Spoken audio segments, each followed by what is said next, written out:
Several New York Jets players are in danger of getting cut this offseason. I used to do a very terrible Steve Irwin impression. Danger, danger, danger. So we'll be exploring that. Danger, Will Robinson. Boy Green Daily starts now. Oh my gosh, it's morphin' time. To me, talking New York Jets is my superpower. Boy Green Daily starts now.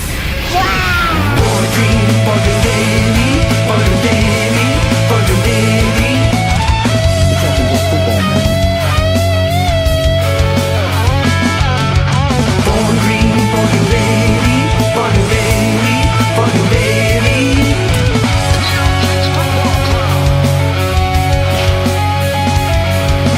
Offense, defense, special teamwork, Jets football with Boy Green.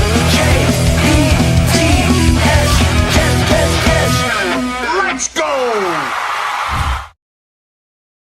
What's going on, everybody? I'm Paul Esden Jr., a.k.a. Boy Green. I'm the New York Jets digital reporter for Heavy.com. Welcome to Boy Green Daily, a daily New York Jets video show, also available wherever you get your podcasts. Thank you, everybody, for joining us, and we've got a lot to talk about. ESPN's Rich Cimini highlighted several players who could be in danger of getting cut, plus some other key OTA questions he has heading into this. Shout out to everybody watching the show on whether you're doing it live, Facebook, YouTube, Twitter, rewatching the show on YouTube, appreciate you, or the audio-only version of the podcast, which is available on the Believe Network, B-L-E-A-V, whether that's on Apple, Amazon, Spotify, wherever you listen to the show. We appreciate it. Last night, we had our Boy Green Espresso Club, went nearly 5 hours, which makes sense. Boy Green Espresso Club meeting number 5, nearly going 5 hours. It was terrific. If you're an Espresso Club member, you guys can rewatch that show if you have the time to do so. We got into some paranormal activity, talking about our close encounters with ghosts and other kinds of stories. I mean,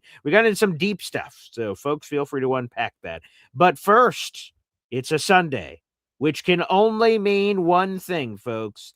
I don't believe I'm doing this show today solo. This is Jets Worldwide. Why?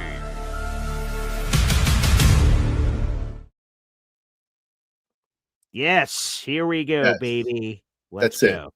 This is all you need. Oh, he's coming too. All right. Yeah, there we go. Whatever. All right. Whatever. Long time no see, BG. I feel like I haven't talked to you in forever.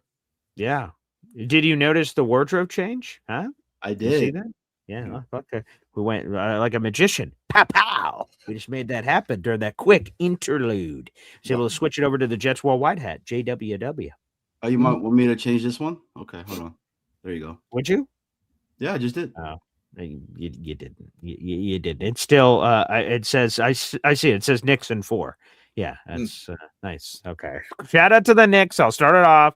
Tip of the cap to the Knicks. Cleveland has rolled over like a dead fish. There's not been a single team in NBA history that's ever overcome a 3-0 deficit to win in the playoffs. So looks pretty good that the Knicks are going to the playoffs or NBA playoffs. Yeah, they're in the playoffs. That they go to the NBA finals, for the first time since the 90s, and they'll play the Spurs or the Thunder. So good luck. You guys got a chance to win a chip for the first time since 1973. So tip of the cap to all you crazy Knicks bastards out there. Good for you guys. There you go. That's absolutely marvelous, beautiful, and everything in between. That's great. And shout out to y'all. Shout out to y'all. Go New York, go New York, go. Beautiful. We wear green for the Celtics sometimes. You know, I appreciate that. just I'm to- sure that's Why? definitely why you wear green. Yeah. No, it's for the Jets. We're just Yeah. kidding. Yeah. I know. And yeah. Even Pop saying, where's all the JWW gear on the channel? Now I'll tell you this for my JWW t-shirt, which I do have. I just recently reorganized my entire closet, and I'm like, cool. This JWW shirt, I want to get to the higher in the priority. So when I'm stumbling around at 5 a.m, that's one of the shirts I grab, and it's black. And I'm like reaching around, and I'll like try to flashlight my phone, but not too bright to wake everyone up. And I'm like, nope, that's not it. Nope, that's not it. I'm like, damn it, I'm running out of time. Damn it. Okay, tomorrow. So I've been doing that for the last couple weeks. So hopefully JWW works its way back into the rotation shirt-wise, but it's here. Hat-wise, right on the dome, baby. So let's... Summer is coming up, so that's you true. do have the bikini, right? You have I the do. Jets Yeah. Worldwide bikini. Hey, Gangrene Beach Club. I've seen the Speedos coming up. out there. There It's you coming up. go. Just By gonna the wear way, the bottoms. There you go. That's it. Saturday, July 11th, ganggreenbeachclub.com for more details. Ocean Casino Resort, baby. HQ2 Beach Club. We're heading to Atlantic City. That'll be a wonderful, wonderful time. But before we get into all that jazz and more, and we'll have tailgate announcements to share and so much more, let's get into it. Rich Cimini had 5 pressing questions heading into OTAs, which, by the way, is 3 days away. It's the first OTA, and the first one open to the public is the 28th. And to me, I want to focus on one of his key questions, and then we could get into the overall questions and everything else. He said, which returning players could be fighting for their roster spots? And he did this big section on Jamie Sherwood and says he's not in danger now for obvious reasons. They have too much money committed to him, but they're only committed to him through the rest of 2026. They could move on in 2027. We've talked about potential other linebacker additions that could come down the line. So he's like in danger a year in advance. But let's put him aside. Let's talk about the players who could be cut this offseason. And there's a lot of guys on this list. Are you guys Harry Potter fans? Yeah. Okay. Snowball? Bibbidi bobbidi, no. Oh, well, I'm not. Then this will only hit some of you out in our audience. But, and spoiler alert here for what I'm about to say. In the fourth one, which is Goblet of Fire, right? So who's the guy from the Twilight movie? What's the Batman guy? What's his name? Robert Pattinson. Thank you, Robert Pattinson. So yeah, Cedric Diggory. Yeah, he dead after the Goblet of Fire. Spoiler alert.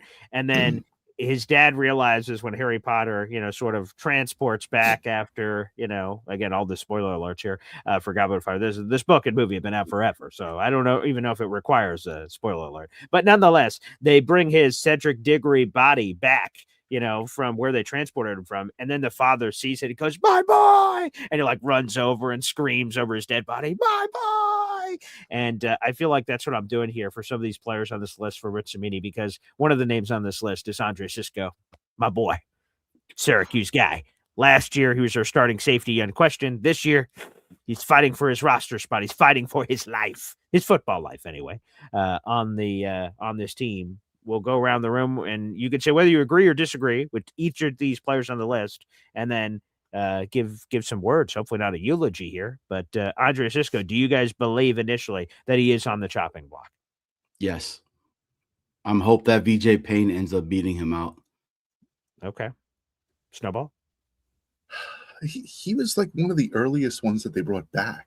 Like, surprisingly, yeah. Yeah, like it was a surprise. Mm-hmm. So like, was that just a, hey, I need this? Like, did you ever see the movie The Jerk with Steve Martin? He's walking through the house. You should watch it. I've seen another video called The Jerk. Yeah, it's pretty good. You can't say that on the show, but definitely not. No. So anyway, he's walking through the house and he's just picking things up as he's leaving. He's like, oh, I need this TV remote and I need this ping pong game or whatever it is. Sure. Was that just a desperation move? Like, I just need to pick this up, and I don't know if I need it later, I'll use it. Or anyway, what I'm saying is that if he's one of the early returns, then I think they want him. Okay. I think they think redemption year. I hope so, because last year obviously did not go the way he was intending, nor the team. He started the first half of the season, and then he blew out his pec in the Cincinnati Bengals game in Week 8, and he was lost for the rest of the year. Obviously, he was not for the full season, but he was half of the season of which a team did not register an interception. And his calling card, and there's no other way to slice it, I have to say this very blunt, he was a ball hawk in college at Syracuse. He was a ball hawk in the NFL, so everyone expected not only one pick from him, but multiple, and that he would be a key factor, a straw that stirred the drink of the secondary, and he wasn't. So that was a terrible result, and they decided to bring him back. Again, it's one of those, it's the Geno Smith thing on a much lower level. I'm surprised that Geno Smith came back based on his history. Like, why would he come back? He got punched here. Like, why would he come back and re-invite those memories and stories and things that are written? If he went to the Cardinals, like, no one would be talking about this BS from a decade ago. So I was surprised that he wanted to come back. And quite frankly, the Jets wanted him, like, because they know what would be coming. So Andre Cisco, I'm surprised that he came back. It went terrible. I know he was a Jet season ticket holder when he was a kid with his parents, and there was that, and but He started half the games, he didn't play the way he wanted to, and then he tore his pec. Like, I feel like that's all the God saying, yep, this is a no-go. No worries. Pick up your lunch pail and go somewhere else. So I'm surprised he came back. I'm surprised he chose to come back. I'm surprised the Jets brought him back because it was all bad all around. But to your point, Snowball, when you look at the timing, you're like, oh, really? Okay, interesting for Cisco. So do you, Johnny Boy, you said that he's in danger. Do you think he makes a roster, yes or no? Yes, because of the experience. So let's see. So let's play it out here. Minka Fitzpatrick's clearly making this roster.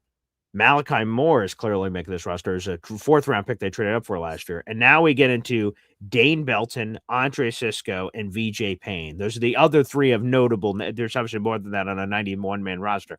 But those are the 3 other notable names. Do they keep 4 or 5 safeties? 4. Then one of those 3 is going to be the weakest link. Dane Belton, VJ Payne, or Andre Cisco. So I'll go to you, Snowball. Do you believe we're only keeping 4? No, I think we're going to keep 5. Okay. Then are all those 5 I mentioned the ones that make it? I think so. Okay. I think you're right. Yes. Okay. Because I think so too. To... They play 3 safety looks, so it could happen. No, go ahead, Snowball. Yeah, no, I what you were talking about before, I was like, the fact that we bring up the story about like Geno Smith getting punched. Yeah. Doesn't matter. That was like eons ago. Like, sure, but it's written in his. But it is written. I know it's in his legacy, history. It's in his lore. Yeah, I get it. I understand, but like I don't know. That guy's not here. IK and whatever his name was, Impale or whatever. Yeah, he's like a realtor down in Texas. Yeah, he's like, yeah. What is he doing? What's apparently he's doing realty. He's a realtor. Yeah, good. So he can go sell a house. That's fine. Geno Smith throw touchdowns. IK go sell a house. So, I mean, I think it's the reason why Aaron Glenn said what he said about Geno Smith to make sure that all that shit from the past doesn't get relived again. Which we all know it's going to be talked about because I mean, if the Jets lose in blowout fashion, there's going to be headlines that say Jets punched in jaw. Like and like they're all of that low hanging fruit. That's 100% going to be out there. If I'm the first one who thought of that and just gave the New York Post like, good idea. Write that down, people. Write that down. If I did, you're welcome, New York Post. But I just feel like those kind of things, or like if the Jets like lose to an opponent they're not supposed to, even though they were 3-14 last year, Dolphins or something. Jets sucker punched. Like I could just see it. There's like a million ways they could carve it. To me, I hope those are those ideas that never get touched. Because like the Jets are doing very well. So you never have to use those low hanging fruit punchline things. But yeah, I know that they're like at the ready. Come on, Jets, fuck this up. The TMZ, New York Post, we're ready to just pow. And unfortunately, that's probably true. So yeah, but again, I was surprised Andre Cisco came back. But hey now, he is here. Good question though from Philium. Did Johnny ever punch Snowball? Nope, I love him too much. Punch with love, there's like brotherly love, sometimes that passion from love to hate is such a fine line. Sometimes you can break, something could happen. I mean, like Snowball's like my favorite cousin, Wow, that is a bizarre phraseology. Quite an honor to bestow someone like a cousin. It's not a brother. A brother's pretty close. Like a cousin is somewhat distant. It's no, not at all. I mean, because he lives all the way out in NY. I'm up in VA, but when we get together, it's one for the books. Cousins, I mean, like shake hands, cousins hug. Yeah, that's definitely the line from the movie. I remember. Yeah, definitely cousins. Yeah. No, yeah, right. Yeah. So it's a fun time. BG, wait to the tailgate. All right, you're gonna see what I'm talking about with Snow Bizzle. What tailgate are you talking about? Are you talking about the one in Week 5, Jets Browns, that we're all going to be together at in Week 5 on Sunday, October 11th? Is that the one you're referencing? Oh yeah, I cannot wait, dude. I cannot wait to see my guy Woody, give him a big hug. Can't wait to see the entire coffee club is going to be coming out. I mean, I was talking about this on the show the other night. Dude, this is a really good deal. It really is. Once you kind of like break it down, what you're doing for everybody, it's kudos to you, man. I mean, to be so like into it with the entire coffee club fan base, the Boy Green Daily, fans that are here as well, and to keep it 300, and the food that chef is gonna be cooking up. Then the day before, the Cloverleaf stuff, the game ticket in the hundreds, and then this sweet rally game towel that's going to be formed. I can't wait. I mean, Lou B with the Beast Sprinter there, the DJ, the people that are coming. I look, I'm excited, brother. Like, I cannot wait. It's gonna be you guys need to know, Snowball used to be a DJ back in the day, so he's ready to spin some tunes as well. I did not know that. Magician at kids parties, Okay, wow. Okay. Right, yeah. The more you know about people, that's terrific. Okay. Well, I can't wait for that. So, folks, if this is your first time hearing of it, well, hello. How you doing? Jets Browns, Week 5, Sunday, October 11th. It's $300 per person. That includes your game ticket. It'll be in the hundreds section. We should know over the next 2 or 3 weeks exactly where, but we've sort of got it all to a point that we could get the price out, which is terrific, because that's what I want to do as soon as possible. Tailgate ticket. That comes with food by the wonderful Chef Kevin Gilbert. We're running back the menu from last year, which was marvelous. So that'll be great. I'll be teasing that more and more once we lock in a few key details on our parking lot location and all kinds of other details like that. Drink, Woody would be bringing non-alcoholic drinks, water, Gatorade, things of that nature, and it is BYOB, because of course we can't sell alcohol. So I wouldn't say that we would, but there could be alcohol in random coolers, and you guys can bring your own as well, and that could be available to be had. And then of course the Rally Game Day towel, which will be cool. It'll be a commemorative towel featuring all of your lovely characters on your screen, which includes Boy Green, Woody, Snowball, and Johnny Boy for the wonderful event, which is marvelous. So I can't wait. And Johnny Boy just brought it up there for the restaurant takeover. I've got some big surprises. Last year we did a bunch of giveaways live for the people that were in attendance.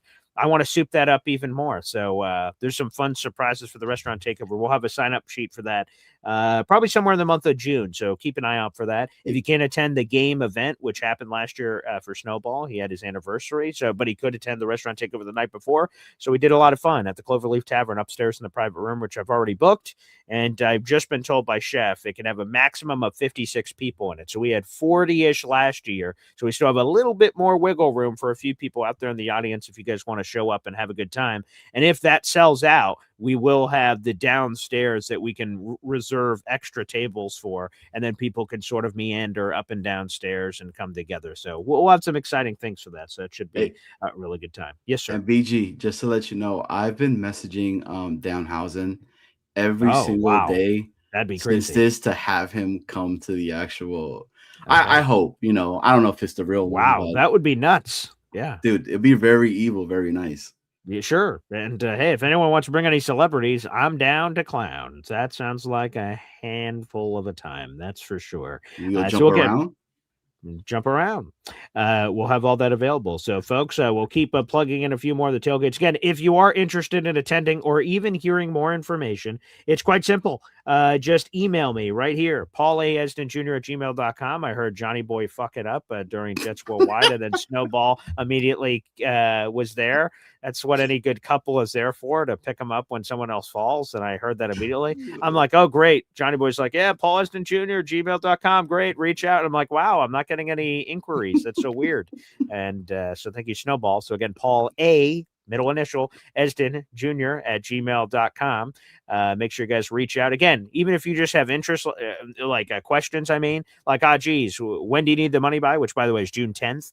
So you guys will have until June 10th. If you could get it to me sooner, that'd be better. I don't want to be coming, like Stewie Griffin and Brian Griffin and Family Guy. Oh, it's 5 o'clock. Where's my money? And, geez, I'll have it next week for sure. Thought I said 5 o'clock.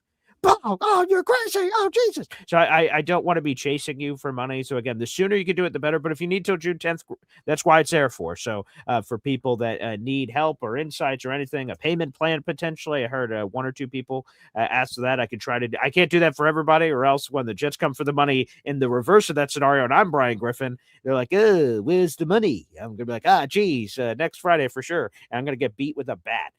So I could try to do it for a few people if you really need it, but I can't do it for everyone. So again, Paul A. Esden Jr. at gmail.com for more information. And I think the tailgate is definitely going to sell out. And then we'll see on the game tickets. And those can potentially continue to be added until seats run out there from that perspective, according to my ticket rep. So we'll keep you guys posted on all those details. So keep the love coming and the super chats, memberships, and things of that nature. We've got more scissors to pull out, as Woody would like to do for props for these players that could be cut. So Andre Cisco, we'll see. We'll keep an eye on Andre.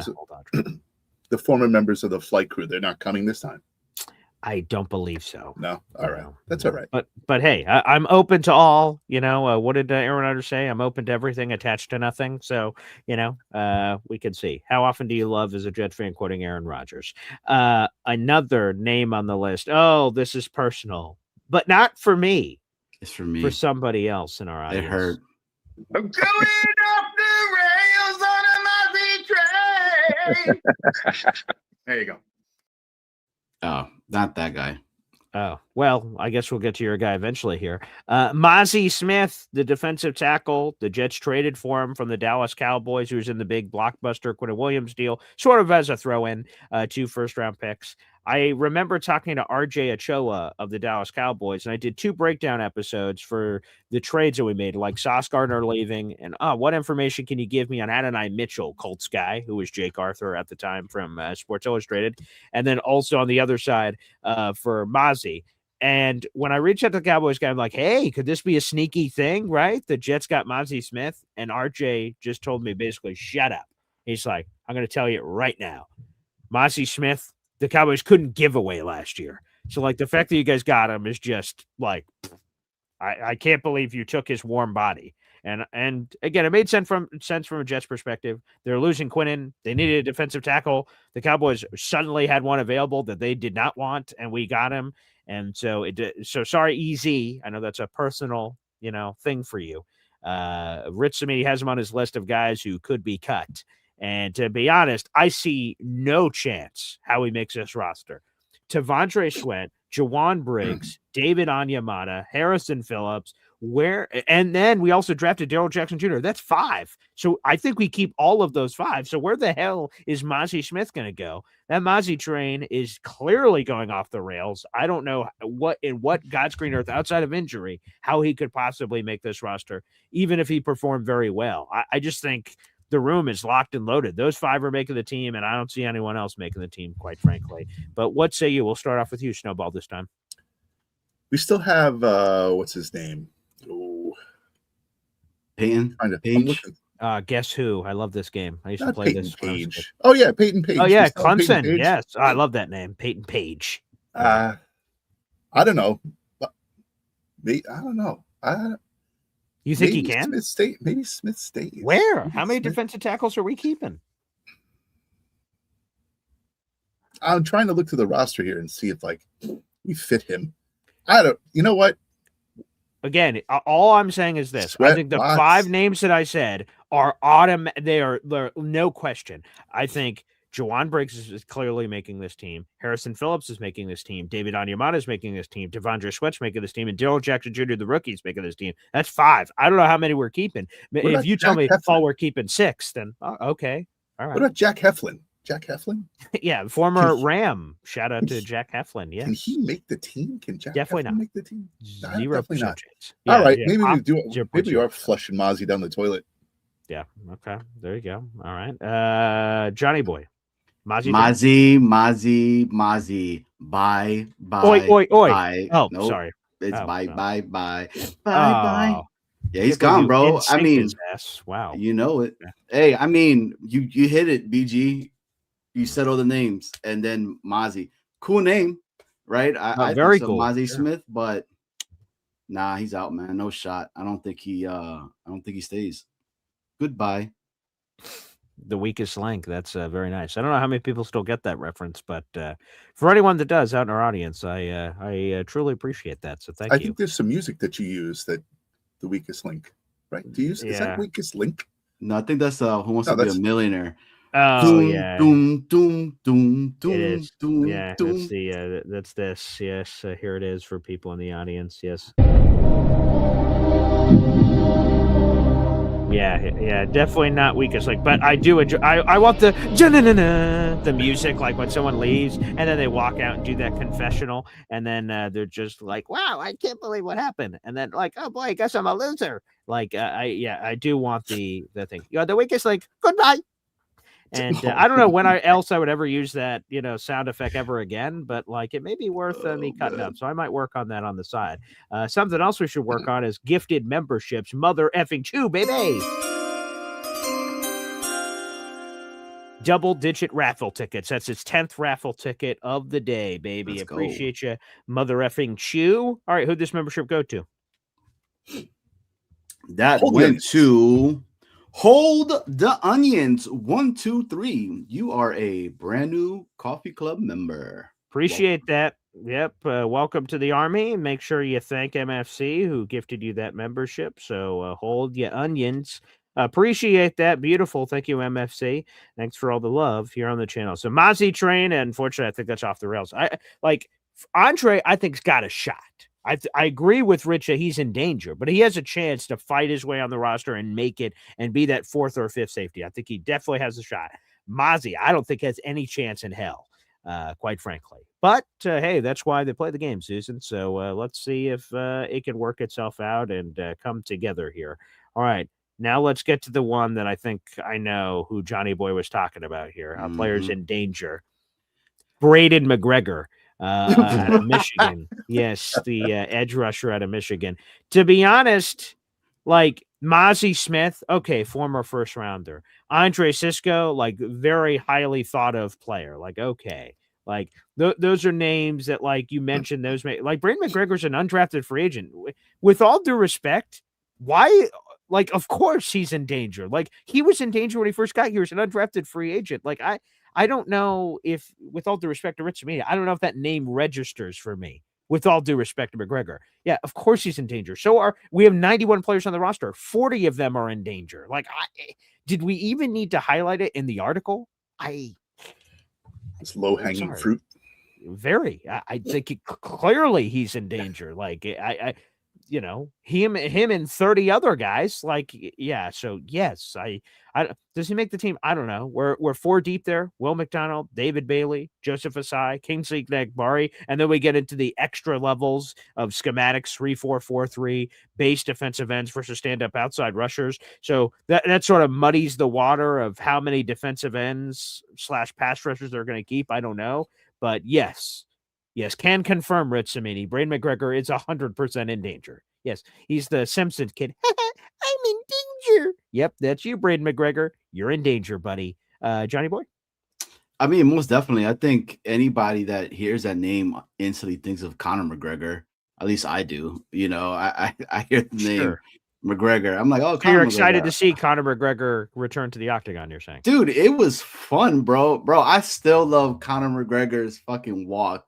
Is he actually going to fight? Because, like, he hasn't fought. Who cares, man? The excitement. I will see it. If he's there, I will be there. Yeah, that's what I'm saying. But yeah, I mean, you're completely right. You're similar excitement for Braden? Hell no, dude. I mean, what has he done? Oh, I don't know. Yeah, I mean, he was part of the old regime too at that, right? Right. Him. There was a group of UDFAs that made the team that was like generally surprising. Eric Watts, Braden McGregor. I'm trying to think. There was a third one that I'm not thinking of, but like they made the team, and you can interpret that one of two ways. Like, wow, what a story. They made the team, or wow, the Jets roster must really suck if 3 undrafted free agents made the 53. You can interpret that how you please. And dude, and that was the thing. And big shout out to Nate, because Nate was the one that kept pounding the table and was like, yo, what are we talking about? We have a crap load of undrafted free agents that are starting right now for the New York Jets. What was the expectation in regards to that? And I mean, this is one of them. So yeah, I mean, sorry, McGregor, you are the weakest link. Goodbye. Snowball? No, McGregor. It's simple. Like, it's simple math. Really, when you think about it, he's the odd man out. We have better players at edge than him. So, like you said, 40 of them are not making it. So, yeah, whatever. It is what it is. Thanks for playing. We appreciate the effort. And maybe, if there's something that happens during training camp, we might bring you back. Like wasn't that like a Lavernius Coles comment? What was right? that? Like if something happens during the training camp, we might have they'd cut him, right? They cut Coles and they were like, oh, you know what? If something happens, we'll bring you back. There is some of those conversations. That's sort of insulting, but yeah, right. We'll keep you on speed dial. Exactly. So right now, and this isn't a totally accurate number because there's international pathway program players, but there's somewhere in the ballpark of 3,000 players in the NFL right now because you have 90-man rosters, 32 teams. But again, there's a bunch of international pathway program players, so it's a little less than 3,000. Okay. By the time we get to the season, we're going to have 1,600 players. 1,300 people are going to get cut. It's a brutal reality in the National Football League, but it's a dark day when we get to final roster cuts and I see, the transaction wire, 1,200 people got cut. That sucks. It sucks, but it's part of the business. So, to me, sorry, Braden, we hardly knew you. Sorry, you are gonzo. But before we get to Johnny Boy's guy, I think I know now who he's talking about. Yeah, now the guy that has a connection. It wasn't Braden McGregor. But Kyle Clifton jumps in with a super chat. Every time we get a super chat here on the show, we hear from my data. Zariah Luda. Wow. Hey, congratulations, Kyle. Your raffle tickets can drink now. You are 21 raffle tickets in this month. We appreciate you. He mentioned that over 1.1 million saved if Thomas Hennessy gets cut. New long snapper signees referencing Garrison Grimes, who is apparently the most athletic long snapper in NFL Combine history, which that's cool. It's almost like, to me, when I heard that, it was like if I had a plumber come to the house because my toilet's clogged and he's like, hey, did you know I'm a 5th degree black belt in Muay Thai? I'm like, cool, but I just need you to fix the toilet. Thanks. Like Garrison Grimes, did you know I could do 3 backflips? Cool. I just need you to long snap the ball, man. So I don't really, with all due respect, I don't know if the most athletic thing of all time does anything for me. Can you long snap the ball and not fuck it up? Great. You're hired. But this would be hard because Thomas Hennessy is the longest tenured player on the Jets roster, and he's been that way for a long time. The only person who was close to him, he was still predates that player, was Quentin Williams from 2019, but Hennessy was here since 2017. He's been here a decade. And by all accounts, the fact that some Jets fans in our audience are like, who's Thomas Hennessy? Exactly. The fact that you don't know his name is good. That means he's doing his job. If you know the long snapper's name, that's normally not a good thing. But this is an interesting note. Do you guys think Thomas Hennessy is in danger? It did catch my radar when they even signed a long snapper. I'm like, why? What purpose that? That's like wasting a roster spot. Hennessy's clearly a guy, or maybe he's not. So we'll go first to you, Johnny Boys. Thomas Hennessy in danger? I don't think so. I don't think so. He's Mr. Long Snapper. He's been there forever. He's the guy. He doesn't F it up. Mm-hmm. So I don't think so. I think if anything is to continue to keep bringing in competition, and they're trying to make sure that everybody's up to par and get their asses right. So, but no, I don't think Hennessy gets cut. How could you? He's the only jersey that we've probably had forever and a day. Everybody has a Hennessy jersey. Yeah. Hey, by the way, MFC saying, good analogy, BG. Nice. Okay, pat myself on the... I just made that up in the moment. So great. Nice. I didn't work this out where Kyle Coach is like, hey, Paul, around 8:03, I'm going to send in a $2 super chat. Here, come up with this analogy. It'd be really cool. So I came up with that on my own. So way to go, Paul. Nice. Anywho, Snowball, again, is Hennessy in danger? Yeah, what's the shelf life on a long snapper? That's a great question. Right? 15 plus. 20 years. Plus? 20 years? There's no way. That is the average lifespan of a long snapper. The way things are set up for long snappers, right? Where no one can line up over them. Right. They protect them. Yep. You really have a lot of protection. But you know what? The thing is, probably they're looking for somebody to have the ability to block downfield, more so than he can. 10 years, 11 years on the team, that's a lot of time. So it's nothing against Thomas Hennessy. That's just the way things go. And who wouldn't love, I'm looking at his picture right here, Garrison Grimes. He's like the love child of Zach Wilson and Matt Damon. Like if you look at him, wow, like even more reason to cut that dude. Well, I mean, you said Zach Wilson. That was it. Yeah, but him because he's from BYU. But other than that, like even worse. Who doesn't love I don't know, Matt Damon with long hair? Come on, he's like young Matt Damon. Okay, hey, by the way, boys, so let's play some trivia. Hit it, people. Okay. Is the average length of an NFL long snapper, his career, how long does he last in the league before he fades out? The average long snapper. Johnny Boy gave us 20 years. I'll give you a hint. It's not 20 years. Okay? So feel free to guess something else. We'll start off with Johnny Boy since he's so good with these. Johnny Boy, what is 12 years? It's Jeopardy. Oh, it's Jeopardy. I'm phoning your friend. Hold on. Okay. Yes. All right. The answer is 8 years. Okay. Johnny Boy. So you said 12. Yeah, that's wrong. So thank you for playing. We immediately cut that out. Let me check the audience real quick before I give this. Wow, a lot of random answers in there. Okay. The answer is 7.5 years, which rounds up to 8. So you know what? An absolute congratulations to Snow. Amen.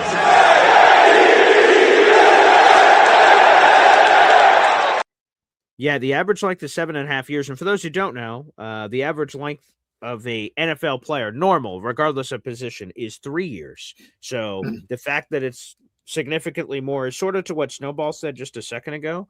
It makes sense. The protection rules, like you can't touch him. That's a penalty. Like as he's going through his process, because quote unquote unprotected player with how he's positioned, it's unique. It's not like a center snapping a football. He has to be more elongated with a snap, so that protects him in a lot of ways. So that makes a lot of sense.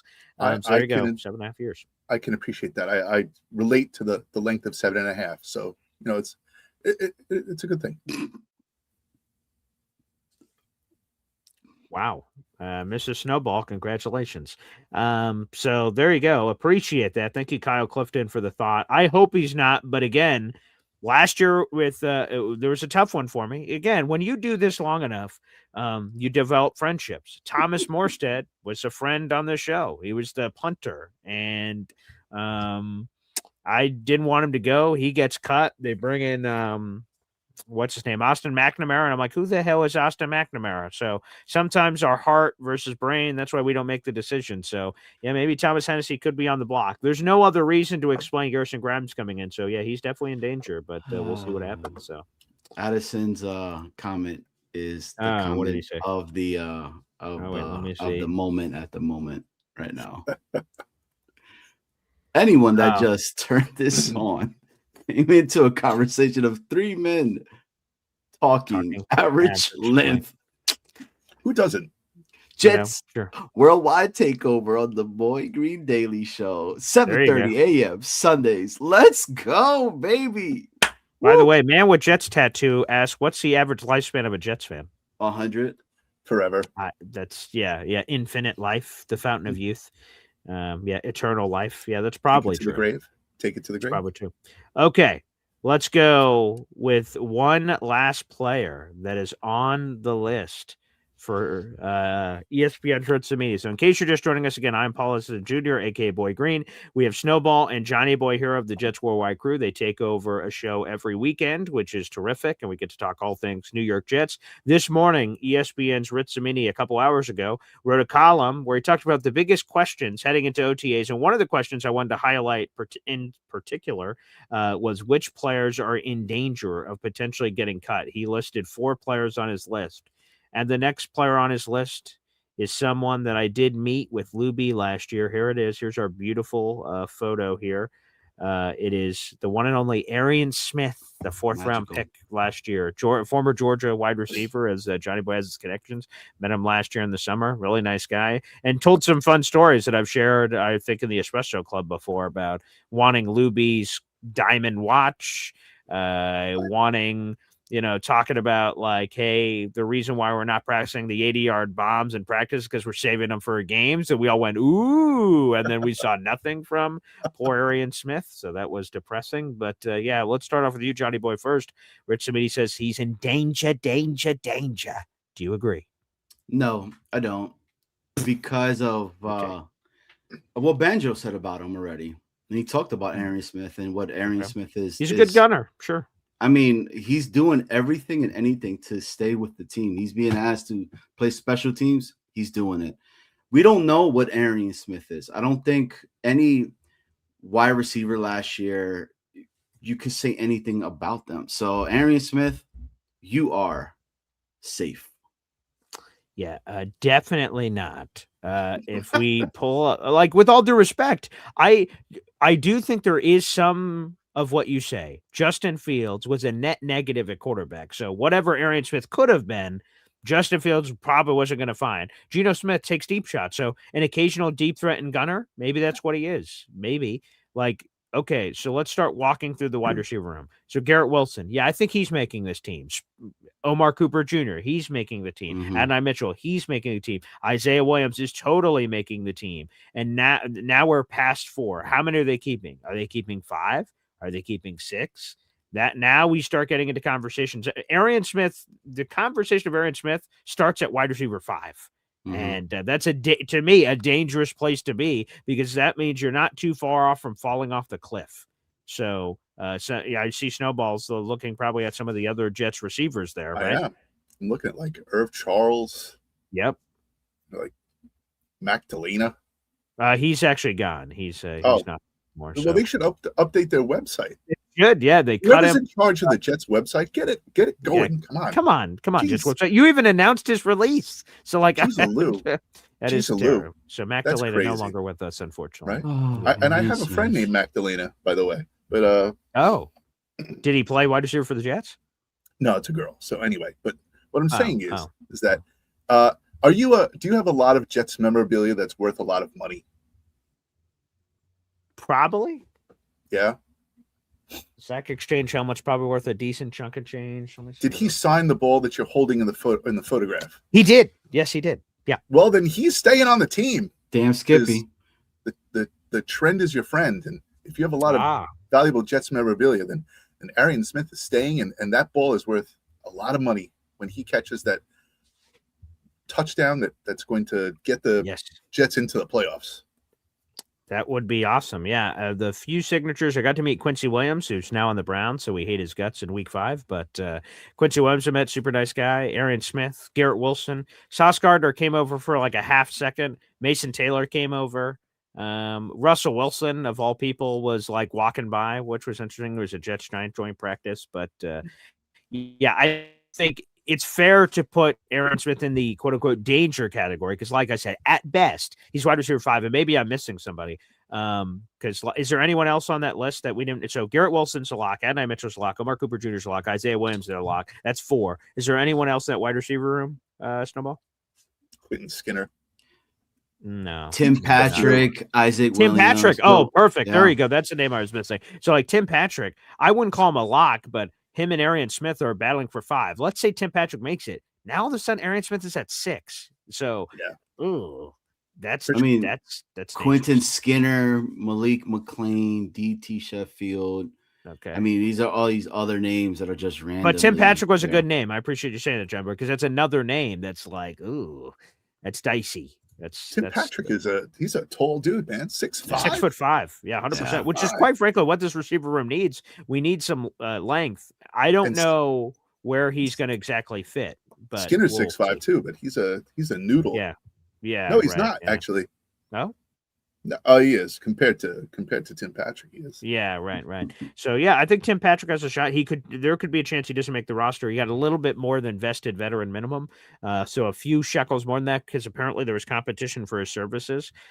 So unfortunately, your guy's in trouble. But I do agree. It was a good point, Johnny Boyd, that Chris Banjo likes him as a gunner, and if you are wide receiver 5, 6, you need to help out on special teams. If you don't, that's much tougher to make the roster. That's very unique situations. That's why I'm hearing all the rumors about the Giants potentially adding Odell Beckham Jr. He ain't going to help out on special teams. So, like, you have to have unique cases if you're going to add those kind of receivers at the back end of your roster. So that could possibly create some drama there. One thing I did want to mention, shout out to Jared B for reminding me here. So, as we do this ticket tailgate process, I learn more every year I do it. So there is an option for you guys to buy tickets where you can sit with all of us. Again, the whole package is $300. That includes your tailgate ticket, rally towel, and everything else.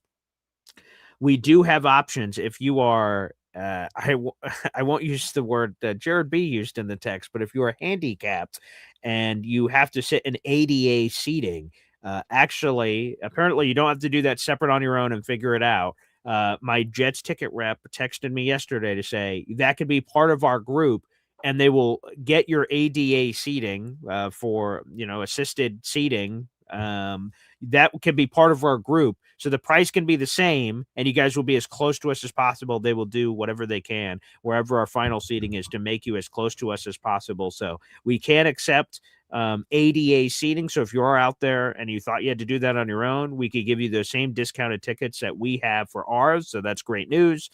So if you do need assisted ticket help, that can happen through us. Previously, I thought you had to do that on your own. Thank you to Jared B for reaching out and because Badshaw will be in that area. So shout out to Badshaw who came to our tailgate last year. So we will be able to help you guys out there in the audience. So if there is anything that is true. And yes, that is accurate as well. A discounted parking pass. But just to reiterate this, that is not included in the $300 price. I'm not collecting any of your money this year for the parking pass. What will happen is when we get closer to the event, the Jets will give me a special discount link. And if you bought a ticket through me, you will have an opportunity to buy discounted parking passes. Last year, they're $45. I don't know if they hold that price every year, but last year was $45. And as many tickets as you buy, you have parking passes available. So if you want to dole them out or figure it out on your own beyond what you need, feel free to do that. But again, if you just buy a tailgate pass through us, I do not have a discount parking pass because you have to punch in your code. So it's not like I'm being a stiff. I'm saying, sorry, I can't help you.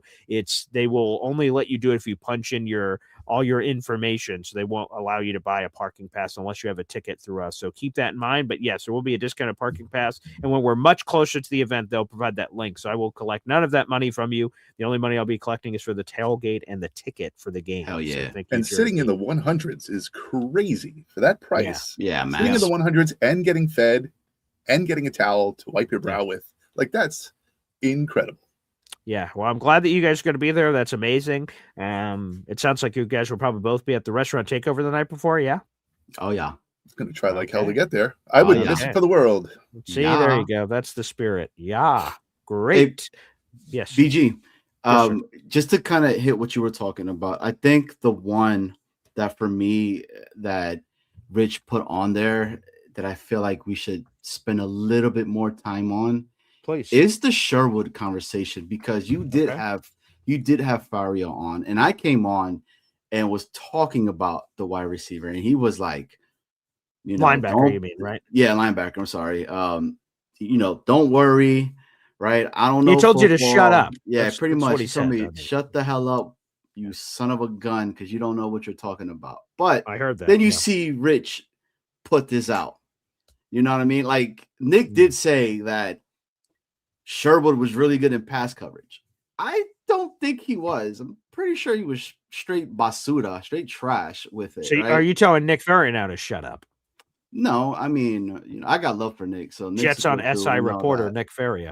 But I mean, there's going to be times that I'm not going to agree with everything that he says, and this is one of those times. And this is definitely one of those times right now. So glad to point that out. Okay. But it's truth. Like, it's a concern. Yo, if our guy DeMario goes down, bro, I am so worried that DeMario comes to us, because yes, I'm a Met fan, dude. I've been a fan of where we get these old dudes that come to us and they're just a shell of themselves, and age, it doesn't miss, bro. Like, that shit will hit you out of nowhere. So it's a concern. And I'm just saying, all I was asking was, yo, June 1st is coming. Who are some of these linebackers that are being talked about potentially getting cut. Can we pick them up? And I hope that it is a competition, because I feel like this organization that's what they're doing. They're going to be bringing guys to compete. And if they could push Sherwood to get the best out of Sherwood and to get Sherwood maybe back to what it was. Let me ask you this. Okay. Is the Quincy Williams not being there, right, going to hurt the Jets? Like, I don't know. You know what I'm saying? I think it's – so here's the thing. Again, we can have honest conversations here. I like Quincy a lot. I love his story. I wrote a piece. So when he got waived by the Jacksonville Jaguars, I wrote a piece for Heavy. I want to bring it back up and read through it again. But when he got cut, I said Jets should pick up this Quincy Williams guy, not just because he's Quincy Williams' brother. That's what a lot of people say. Look at all these traits. Like, there's things here. Like, he'd be an interesting, like, Jets should use their waiver wire priority on him. And when they actually picked him up, I'm like, yeah, way to go, Paul. You called it, you bastard. And I was excited about Quincy. His story was amazing. He transformed from a cut guy that his original drafting team gave up on him and became a first-team All-Pro. Last year, Quincy was hurt. Quincy was frustrated. He was butting heads with Steve Wilkes. He got temporarily benched and then went back out there and then played better. And there just seemed to be a lot of drama. So, man, that'll be a big storyline for our Jets-Browns game, is Quincy Williams' revenge against the Jets and returning to MetLife Stadium and all that jazz. And we'll see, he's a guy that does like pregame stuff. Like, he wears the Joker face paint and stuff like that. So I wonder if he has something in store for the Jets in some form or fashion. But I actually think it's it's better for everybody. Mm-hmm. Quincy wasn't happy here last year, and I'm sure his brother getting traded didn't help. And I think it was best for all parties to move on. And so, no, I think the Jets can be better. And I think – so I wanted DeMario Davis. Another thing I call, by the way, again, I don't give predictions. I give spoiler alerts on this show. But I wanted DeMario Davis. And I think DeMario Davis coming back to be the green dot and Jamian doing less thinking and more playing and now just being like not the Mike linebacker. We'll see if it's Sam or Will or however they're going to break it down 3-4-4-3 and how he's going to be out there. But he will be the other starting linebacker out there. And hopefully – he could just play with his hair on fire and not think and just react and play. And when he did that, that's how he got paid. C.J. Mosley got hurt. He stepped in, and he just flew around out there. He was fast, athletic, all these different things, former safety. He's lighter he could get pushed around, and Jet 71 was yelling about that last night on the Espresso Club. He's a lighter guy. He's tried to add some weight, but still, there are parts of Jamin Sherwood that could still be good. So I think the Jets can be better. I think DeMario is going to be clearly better as the leader. And I think Jamian is going to be better because of DeMario Davis's presence. So I think it's a 2-for-1 special. So overall, I think the linebacker room will be better. But what I'm afraid of is there are a few positions on this roster. If the right injury hits, the Pillsbury Doughboy, you poke him in the belly button, pooh, the air comes out of that. And that's what I'm a little worried at linebacker. Because if DeMario Davis flops on the deck like a fish and gets hurt, and then we're back to the same linebacker room as last year, but worse, I'm like, oh, this is bad. That's why I know Nick Ferrier told you to shut up and leave and get out and you're ugly and whatever on all those things. But, not true, but okay. I would like some insurance at linebacker just in case. I don't know if I trust Francisco, a.k.a. Kiko Mauingoa, to be like, don't worry, I got you guys on lock. Maybe you do. You met him at the airport. You guys talked about a lot of different stuff. So maybe, but I don't know. That's to me, that's a risk to just assume he's going to be good as a second-year player. If they're right, then okay, not too shabby. But that's the thing that makes me a little nervous. I think it's the same with most teams. Like you have that star player not even the star player, but the team player at that position who's the best at whatever they do. Davis being that person for us at linebacker. I like the idea of Sherwood not having to think as much and just following orders and just going the way he needs to go. Right. Not lining people up, not him the one telling people what to do. Like he is being told what to do, if that makes sense. Yeah. So, for that to happen, if Davis does go down, and like Johnny said, it is a risky thing for DeMario Davis to go down. But I kept knocking on wood the whole time. Yeah. And I'm like, listen, I hope that doesn't freaking happen because that's crazy. And it's not me like C was saying freaking out. It's a genuine concern. Yeah, you were definitely freaking out. You know, so all I'm saying is this. I pray that Demario Davis is a all-pro Pro Bowler and is just a fucking maniac on the field. But that's it. Oh, okay. I thought there was going to be a but there. So, okay. I'm glad. No buts. No buts. Appreciate that. By the way, some memberships being gifted out in the audience. Let's hit them here on the program. Cisco Lopez, you now are tied with DNY for life with 23 raffle tickets so far this month. So, Cisco Lopez, baby. Yeah. 5 memberships or more. We got to hit him with something. Here we go, guys.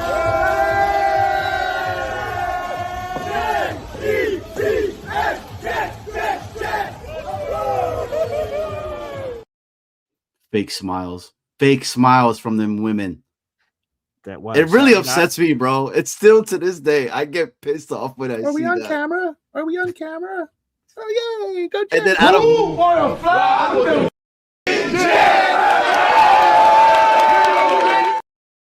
and boom, they took their shirt off. Normally, we're like, "Oh yeah!" We were like, "Oh, really?" Yeah, that was disappointing. Yeah, there you go. 5 new members. Who are these people? It is Matt Lamontagne. Is that Lamontague? Yeah, Lamontague. Damn it. Okay. Anywho, go That's ahead. all A. Esden Jr. Yeah. Jesus. Lamonta. What did you never mind. All right. Who else? Dude, I love doing this. I mess up names so bad. It's funny. Yeah. And I know you're like a stickler for it. So it's great. It makes it even better. Argent Concepts. You're just going to start fucking them up on purpose, but go ahead. Just keep going. Yeah. Luby Garrick, 99. Okay. Mario Correa, 39.89. Oh, wow. Very nice. Yeah. Dog, 1321.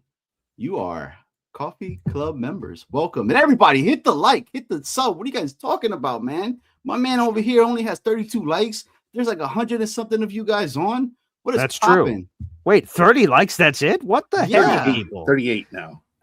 38. Okay, come on, people. We have over 100 people in the room. We have 300 people watching across those social media portals. But yes, so people, make sure you guys like the video. That is the free way to contribute to the program and help us make our chase to 10,000 subscribers. Max said yesterday on the Espresso Club, let's get to 10,000 before the opener. I'm like, wow.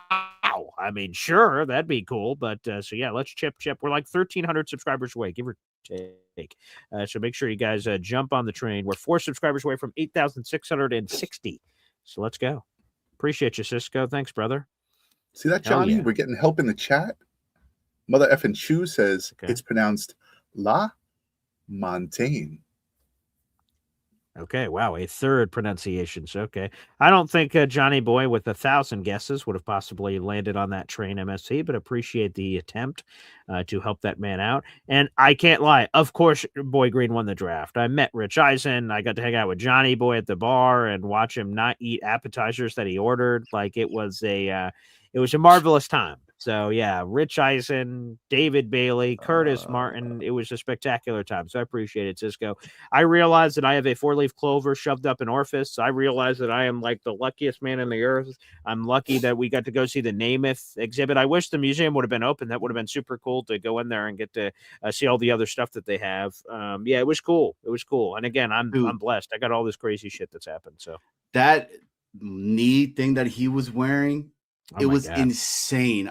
Me and BG were like, yo, could you imagine? I'm like, no, that just looks painful. What a contraption. It looks uncomfortable as hell. Yeah. And what we're referencing is in his rookie season in 1965, they had a replica of the knee brace that he wore, likened to the material and stuff from the time. And I looked at that robotic contraption and went, what the I don't know how I would wear that walking, let alone playing, American football. Like that looks like a bunch of what a challenge. Forks and spoons welded together.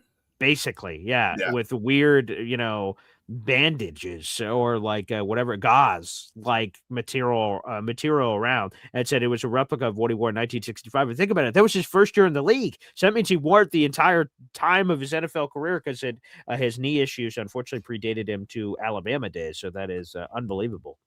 Yeah, unbelievable. Thank you, Yo Holmes, who says Boy Green is lucky, so lucky that his woman doesn't pressure him to marry her like a big boy. So thank you, Yo Holmes, for that very colorful description. I am lucky in a lot of different ways, so I appreciate that out there in the audience. A couple of shout outs here. First off, all those raffle tickets you guys have been piling up, here are our prizes, and you guys have a few more days. It is May 24th. Here on a Sunday. Yeah, you have a week actually from today. I'll be traveling back. I think I'm doing Boy Green Daily a week from today, and then thanks everybody. And then I'm jumping in the car to drive back from New Hampshire. So your last chance to pile in raffle tickets are over the next 7 days. When you spend $3 on the channel, I try to make raffles as affordable as possible. If you're new to the channel, I do raffles every single month on the channel. And to be eligible for a raffle, all you have to do is spend $3 on the channel in some form or fashion at any point. You can spend $1 over 3 days. You can spend $3 all now. I keep track of it throughout the entire month, and then you are eligible for every $3 you spend. If you spend more than $3, obviously your chances increase of winning, but we've had people win with just one raffle ticket before. So Garrett Wilson Funko Pop, New York Jets polo, and the Kelly Green and Cream New York Jets sideline hat. And Johnny Boy calls this the ultimate dad pack that is available out there. With this entire that new things could be added to this to increase it even more, some jorts perhaps, or shorts, cargos, Skechers, there could be no, not Skechers. It's the Monarchs, man. It's the Nike Monarchs. There you go. All right? The Nike Monarchs that could be added to this group. So the people, holiday special. There you go. Feel free to continue to help support the show and also have a chance to win some cool prizes. So take full advantage of that out in the audience. Again, another plug for the Gang Green Beach Club event that's coming up. Ocean Casino Resort, ganggreenbeachclub.com for more details. Tickets are $25 a pop. Yours truly will be there with a bunch of content creators and, parts of the Jets media. Are either you two going to this, puppy? Not I. I'm going to go. I'm going to go, but I'm thinking, how do we get you further up on the list? Like, come on. My dad said the same thing. He was like, when I said, yeah, I'm on the list. And he both did this literally and figuratively. Like whenever it was on the show, I saw him go like, where? And he like zoomed in, was like, what the? And then also like when he saw the graphic I posted on social media, he's like, whoa, how'd you get all the way down there? And I like work for Jake Ashman. Can he put me a little higher on the list by default? Like I do his social media. Like, come on, man. Some of it. He has a lot of people that work on his social media team, so I don't do all of it. But like I do a significant chunk. I post like 3 times a day to his social media, 2 or 3 times a day. Like, what the hell? Like, yeah, I am. How many people and here's the other thing. There have been people that have canceled. So this graphic's been changed a few times. There have been people that have canceled, been replaced. And I still am all the way at the bottom of the list. Like I didn't move up when other people canceled. New people that came in replaced those names. Maybe that was for the ease of the graphic. I'm not sure. But yeah, what the hell? Yeah. Messed up. Placement. Yeah. Who am I by? I'm by Nick Ferry. How did Nick Ferry get above me? What the hell happened there, huh? Like, because he told you to shut up when you talk about the linebackers. Yeah, and so I'm sandwiched between Nick Ferry and Bree Martinez and Nick Shine. So there you go. With all due respect, there you go. That's the company I keep. So cool. Right. It'll be great to see you, Snowball and Giant Boy. You said you're coming? Nope. Oh, you can't because of a birthday or something, right? Yep, my kids. Sorry. Not sorry. You don't seem that sorry, but that's I'm not, dude. I'm like so excited for my kid's birthday. Okay, where are you guys going? Chuck E. Cheese or something? What's happening? Nah, man. So this is how cool my oldest is, right? She's told me so. Monday Night Raw is coming to Norfolk, and she was like, "All I want for my birthday is I want tickets to go see Monday Night Raw." I've been to Raw; it's an awesome experience. Yeah, I'm like, say less, bet. Okay, got it. So we got it for her. We're front row seats. We're 2 rows from where Michael Cole commentates. So we're like right there on the You'll floor. Be on TV. Great. Yeah. Cool. So I'm wearing the poncho because you guys know Michael Cole is a Jet fan. So my hope is that I'm like, let's go Jets. Let's go Jets. Oh, that's definitely there was. Let me just tell you right now. he is 100% going to interact with you. I've seen someone was just sharing a video because like there's TV breaks and stuff where sometimes they continue to commentate, but sometimes they like go dark in the middle of like commercials. And so you should have multiple opportunities. If you break out, I would, and especially in Virginia of all places, you just start breaking out random jet chant. There's no way when he takes his headset off for a second, he doesn't turn around like, what the blank? And then you guys have a moment. There's no way. Like if you were in New York, like he's like, of course I'm hearing Jets chants, or New Jersey or something. But Virginia, I think you got a great shot of having a moment with Michael Cole. I do. I mean, bro, it's like, so yours was Rich, right? Mine is Mike. You know, like when is that really true? Like he's like that kind of. Okay, I mean, bro, like that's been the voice of wrestling. Of course, I'm not trying to denigrate Michael Cole. I'm just saying, like, is he that? Like for me, like, and I've told this before. Like me meeting Rich Eisen was like, whoa. Like this is a guy I've listened to him my entire life, and I watch his show every week. Like I am a massive fangirl Rich Eisen super fan. Like so that to me was like crazy. So I didn't realize Michael Cole was like I watch wrestling. Michael Cole, I've heard him all the time in my life. And it would be cool, Michael Cole. Like it wouldn't be Michael Cole. Like I don't think I'd lose my shit. So for you'd lose your shit for Michael Cole. Yeah, I mean, just look, I'm excited. So you want to have that moment? I think you'll have that moment. I do. I mean, like when Pat gives him shit all the time, especially when he has him on the show. He's like, "Oh, this fucking Jet fan," you know. So when Pat was at the draft and he was coming by, I was like, doing my whole Jets thing, and I'm like, Pat, do it for Mike. I said, do it for Mike. Let's say go Jets, and he goes, go Jets. Oh, he did? Yeah, cool. Man. I got to go back and see the video then. That's pretty dope. It was cool. Okay, let me ask you. So first off, what date is that? Yo Holmes is asking. August 10th. August 10th. Okay, there you go. Yep.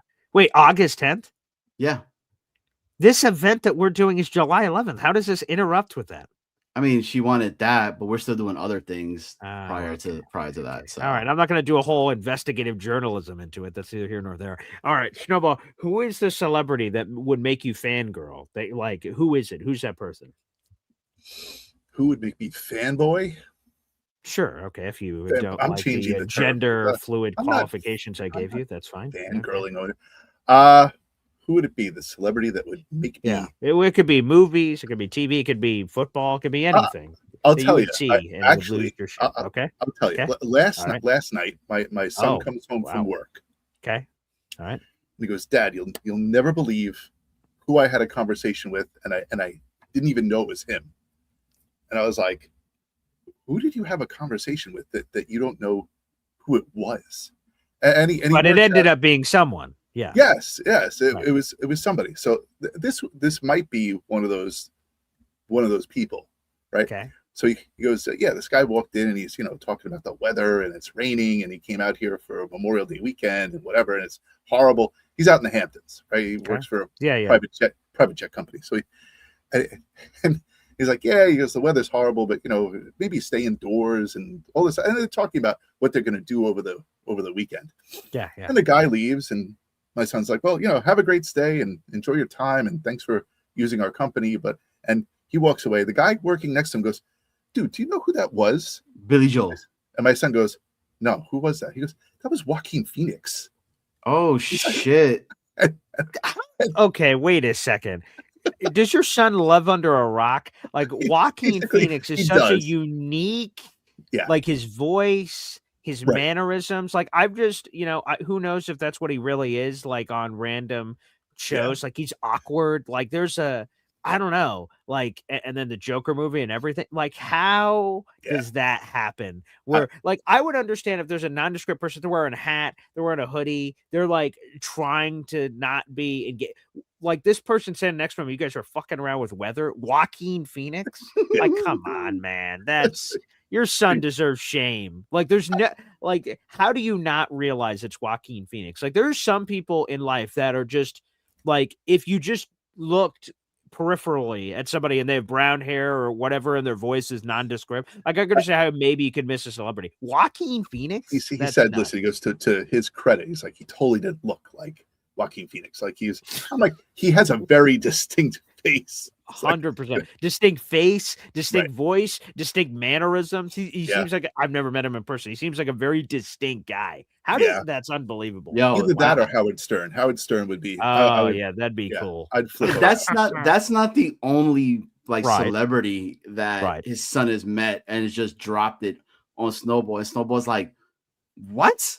Yeah. And you didn't know who it was at the moment? And he's like, Howard Stern's a legend, though. Yeah. That's cool. Yeah, that'd be Yeah. high on the list. I like that. So, but why Joaquin? Real quick before we get into any other random celebrity job, why would Joaquin Phoenix? He's a good actor and and whatever. But like, I think why the is he so Joker high on the role list? role put me over the edge. Like that was he was awesome in that movie. That was good.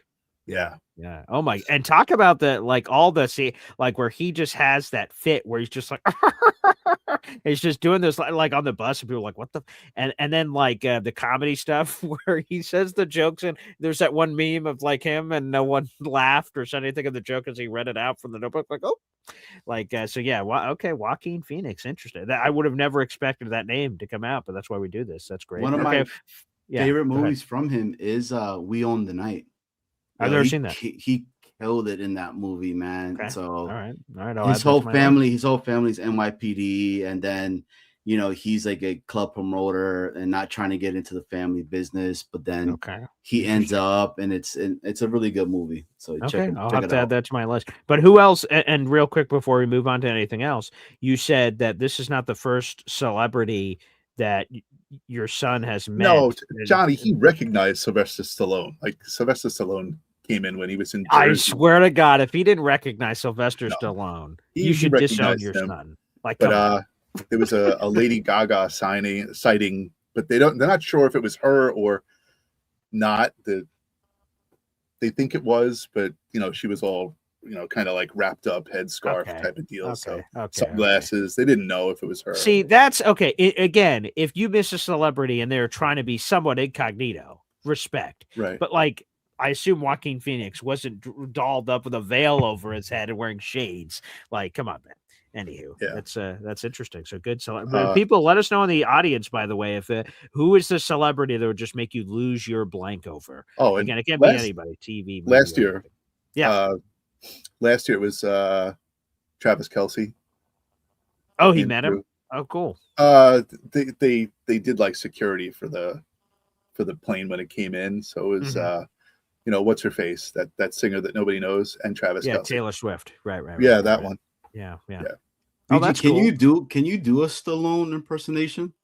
I cannot. I do watch what's the show? Oh my God. The Stallone? Tulsa King? No. Tulsa King, thank you. Yeah, so I've just finally caught up on that. So now I'm all the way caught up for the new season that's about to come out. So no, I can't do a Sylvester Stallone.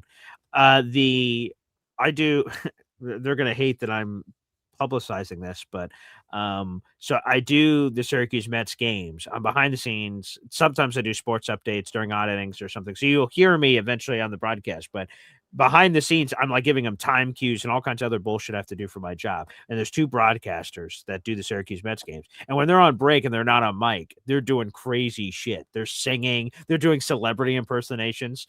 One of the guys, I'll leave him unnamed, but you guys can Google it. But one of the guys' names, it does a Howard Stern impression. He just does this, right. And I can hear it. And there's some people that like a Matthew McConaughey, like a Matthew McConaughey impression. All right. But that's all they can do. They can't do anything else beyond whatever that's. So the Howard Stern impression you can do is just right. That's as far as the impersonation goes. But some of them do like I've heard some of them like, whoa, that's insanely good. And then they have some that are terrible. Like one of them has a terrible Jake Glazer impression. Like they're like, Paul, here. Sometimes they're just doing it. I can listen, but like they don't know, like they're not doing it for me. They're doing it for themselves, I guess. And sometimes they're like, Paul, like, hear this impression. I'm like, all right, let me hear it. And then they'll say, who do you think this is? I'm like, geez, I have no idea. That sounds awful. I don't know who you're possibly trying to impersonate. And they're like, it's Jake Glazer. I'm like, what? And so, yeah, but one of them has a really good Adam Schefter from Frank Caliendo. My sources are telling me that this is it. And I heard it. I'm like, ooh, that's pretty good. So some of them have been good, some have been bad. But let us know in the comment section. That's a great. Paul McCartney. So, okay, that'd be cool. All right. I've heard apparently he doesn't like taking pictures with people. He likes being in the moment. I just saw that somewhere. So Paul McCartney apparently does not like taking pictures with people. Sorry. Addy out here throwing some big names. Yeah, he's got a list. Oh, wait, let me see this. Oh, wow. Okay. Met Kevin Hart at his house. Ray Romano, Stone Cold, Lynn Swann, Dave Winfield. What a eclectic list of people. Kevin Hart seems like a cool dude. Well, that's again, and this is, I guess this goes beyond. There are celebrities that like you're in your mind, right? Like Joaquin Phoenix. I'll just use him as a random example. Let's say you just love his movies. You're like, man, this Joaquin Phoenix guy, love him. And then let's say you felt that way your entire life. Then you meet him and he's a dick, and he's not. It doesn't sound like that happened at all. But I'm just saying, if that happens, and then you're like, wow, that sucks. Like that's going to take away from every future interaction or movie or anything you ever have. You're like, damn, he sucks. So sometimes you don't want to meet those people because you don't want them to crush whatever your, impression of them is. But this isn't like a big celebrity, but Rampage Jackson, the UFC fighter at the time, and Google him. He's a badass looking motherfucker. Like, I don't know if I want to be in a dark alley with Rampage and beat the shit out of me, but my dad sees him at an airport.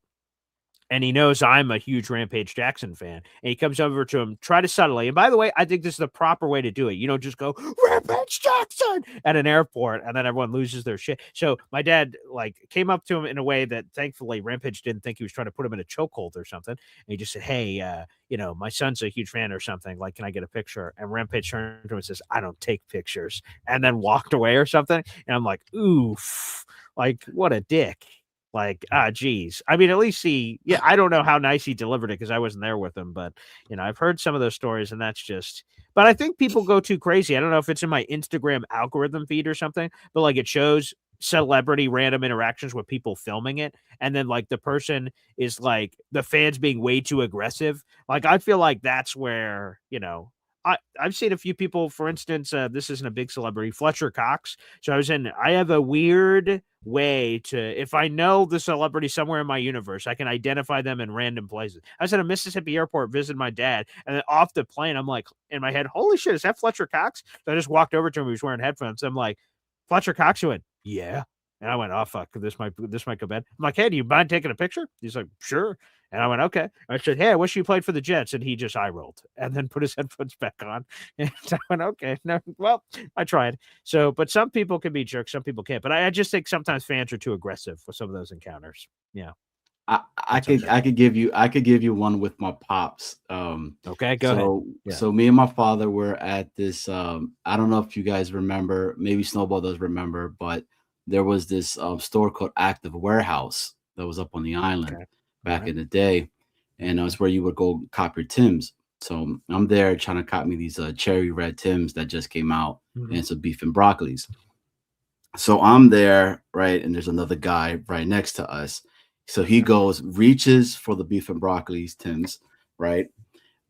Gets them, that my dad snatches them from him, and is like, "That's my son's Tims." And he's like, and he goes, "Oh, yo, my bad, man. My fault. And I'm like, I see the dude, and I'm like, it ain't hard to tell. I excel, then prevail. The mic is contact. I attract clientele. If you guys don't know who I'm talking about, but I mean, it's Nas, right? And I'm a big Nas fan, and I'm like, Pops, that's Nas. And he's like, "Oh, what's up, man? Real chill." Oh, nice. Back in this time, right? There is no camera phone like that or anything. And I just go ahead and I'm like, hey, I'm a big fan. Keep doing it. We appreciate you. And that was about it. My bad. I was like, yo, my bad. I'm a Pops, but I mean, it's my dad. You know what I mean? Get your own beef and broccoli. Get your. Yeah. He's like, nah, that's dope, man. He's like, cherish that. And it was pretty cool. Nas said, so shout out to Nas, man. Okay, see, there you go. Wow, we've had some cool celebrity run-in stories, so that's amazing. Hopefully, more to come in the future. That'd be sick. Boys, is there anything else? There's other questions from Rich Samini that we could unpack, but we could sort of bounce it around potentially between some phone calls and stuff. Is there anything else you guys wanted to get to? Yeah, I really liked him talking about the D'Angelo Pons potentially beating out Brownlee. And yes, he could play in the slot or the boundary. That's correct. Yeah. Yeah. So I thought that was pretty dope, dude. I really, ever since you really put me onto Rich's stuff Sunday mornings. I get up, letting the dogs out. I start reading it and everything. It's pretty dope, man. So shout out. So I like Rich. I've always liked Rich. I know a lot of people don't, but I've always appreciated Rich Cimini and what he does for the Jets and everything. So shout out to Rich, man. Yeah, 100%. I've said this before. I've been in the same room as Rich. Like, we're both at the Hall of Fame and we're like a row away from each other covering the event in the press box. But he looked busy, so I didn't want to interrupt him or something, but I'm a big fan of his. So we'll both be at the Game Green Beach Club event. So I guess, what better place to finally meet somebody. So I'm a big fan of Rich and I get to work with him behind the scenes for Jets Collective. So he's a cool dude.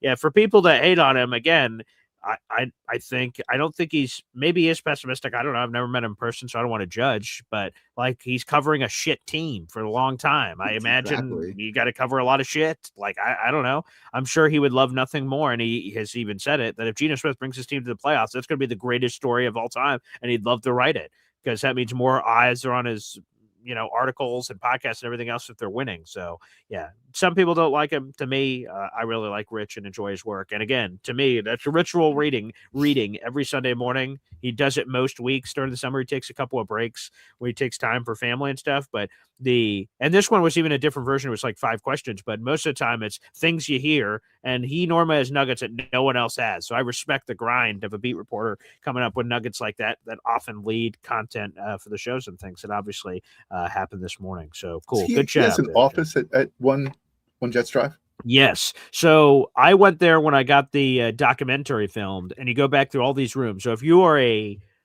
beat reporter that covers a team every day, you get an office and you get your own cubicle.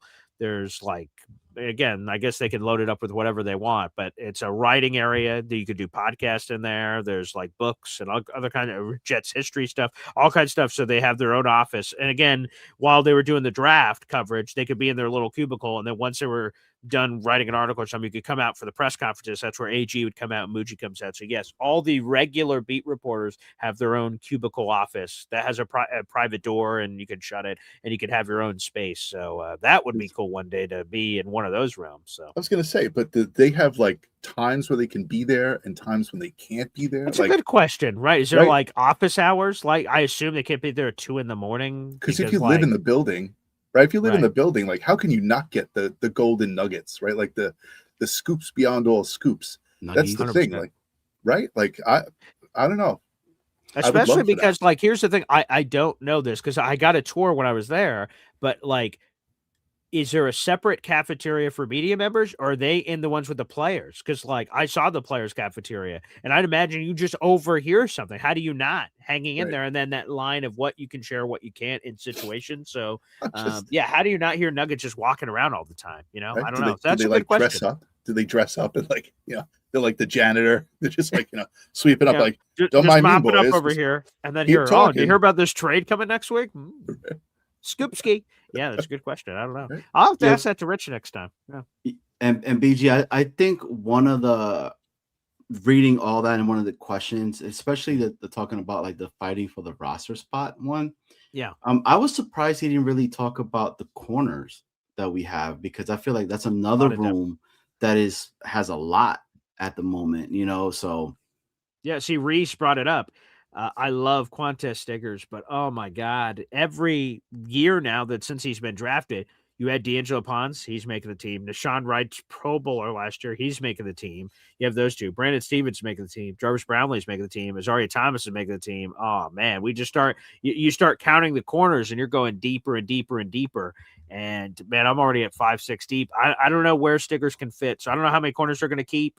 AG's calling the plays now. So I imagine he's going to have a lot of say on roster personnel and roster construction. But his value on special teams is like crazy. 100%.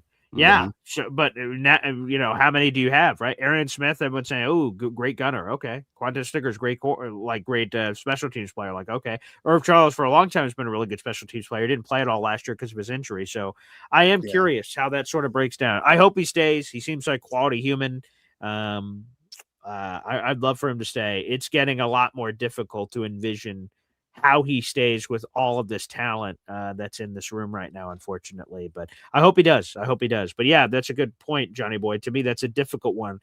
I've seen some other. Maybe I'll do it on one of these shows somewhere here over the spring/summer. Maybe once OTAs and stuff are done, and I could do it right after, fill that gap between training camp of early 53-man roster prediction. And you really start going through the numbers and breaking it down of like, because you have to do the math and see who fits, who doesn't, and then making the tough choices that eventually the team will make. So maybe I'll do that after mandatory minicamp. I'll do a 53-man roster prediction show, write a piece about it and stuff. But yeah, boy, it's corner's going to be tough, especially for starters. Cut, like Quintus Stiggers is in trouble, but like who actually ends up starting? Because again, D'Angelo Pons can play inside outside. So which one does he do? Does Jarvis Brownlee? Is he just the guy, and then Pons is maybe your boundary guy? Because I think Deshaun Wright, a Pro Bowler, I think he's going to start.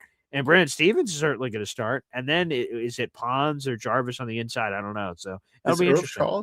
Irv Charles in jeopardy? Definitely. Mm-hmm. Right? Yeah, I think he might be effed, to be candid. Because of all these other guys. I had a job once and I enjoyed it. I did it. And then I took a break from it. Like something happened. I went on vacation, something. And the people at the job went like, I don't think we need Paul. And I went, and I came back and I got fired. And they realized when I was gone that they didn't need me. And I went, oof. So Irv Charles, to compare it to this, he's gone for a year. Wow. Arian Smith. Wow. Quintus Stiggers. Wow. These other guys, we don't need Irv Charles anymore because he doesn't help at all at wide receiver. Quintus has stepped in for snaps at corner. Arian, even a little, has stepped in for some snaps at wide receiver. Like we haven't seen that from Irv a lot. So I not so sure on that one. That's another jersey I get rid of. What's that? Oh, Irv Charles jersey. If we're ever at one of these things and he's just randomly signing and someone pulls out an Irv Charles, he's like, what the F? And someone would probably just have like a Keyshawn jersey and slap Charles on the top and say, hey, man, I've always been a fan. And he's like, holy shit. Since independent college, like, oh, my God, wow, this is great. His brief stint at Penn State. Oh, wow, Irv Charles. Yeah, man, I'm a huge Irv Charles fan. Yeah, that'd be cool. That'd be cool. I appreciate it. Hell yeah. Yeah, man. All right, folks. Is Quincy Williams going to be the jersey we burn at the tailgate? Oh, no, dude, no way. And is this jersey burning thing actually happening? I don't know, dude. I want to burn something at the Also, last night on the Espresso Club, right? So here's a little taste. We learn more about people. We go around the room, and Johnny Boy's like, "Hey, my house is loaded with guns," and I'm like, "Oh, okay." And he's like, "Man, like I got this shotgun. I wish a mother blanca would." I wish, because I am at the ready. And I'm like, what a freak. It's like a pyromaniac with a lighter.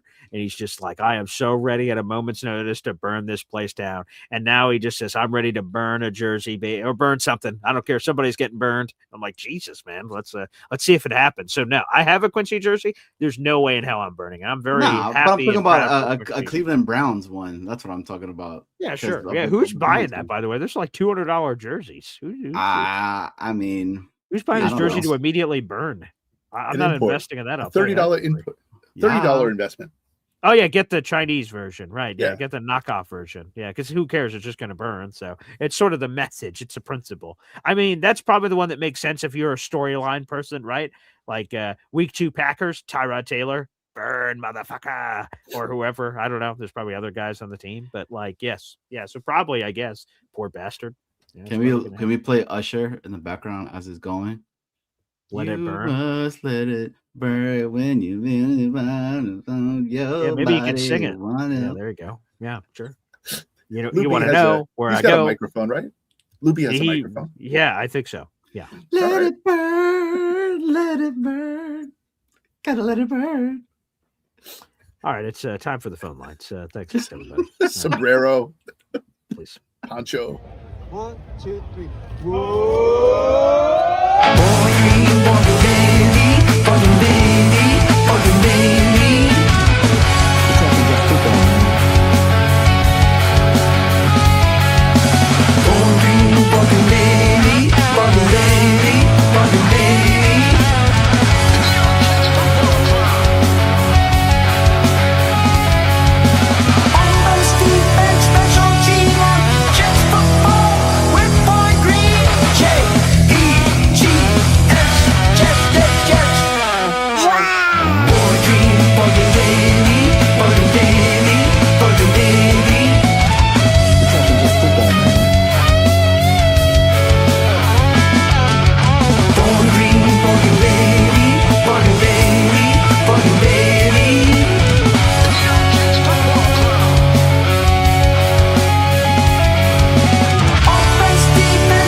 What's going on, everybody? I'm Paul Esden Jr. Welcome back to Boy Green Daily, a daily New York Jets video show, also available wherever you get your podcasts. I am with the Jets Worldwide crew, all one word, Jets Worldwide. Make sure you guys show your love. They had Court and her dad on this latest Friday episode, which was a lot of fun. Here's the YouTube link that you guys can subscribe right now to. That's youtube.com/at Jets Worldwide, all one word.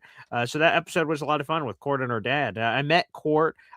I don't think, someone said her dad might have been there at the draft. If so, I didn't meet him, I don't think. I definitely met Court at the draft party thing. But either way, it seemed like they were really great people. So, guys, give a plug. You should watch at Jets Worldwide every Friday evening, 7:30 p.m. Eastern Standard Time. We have great guests on. We're supported by this man, Paul A.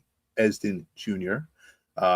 Look at the gear that he's wearing, right? He's got the Jets Worldwide hat. We do have a merch store. You can check that out. Hop on over, all one word, at Jets Worldwide.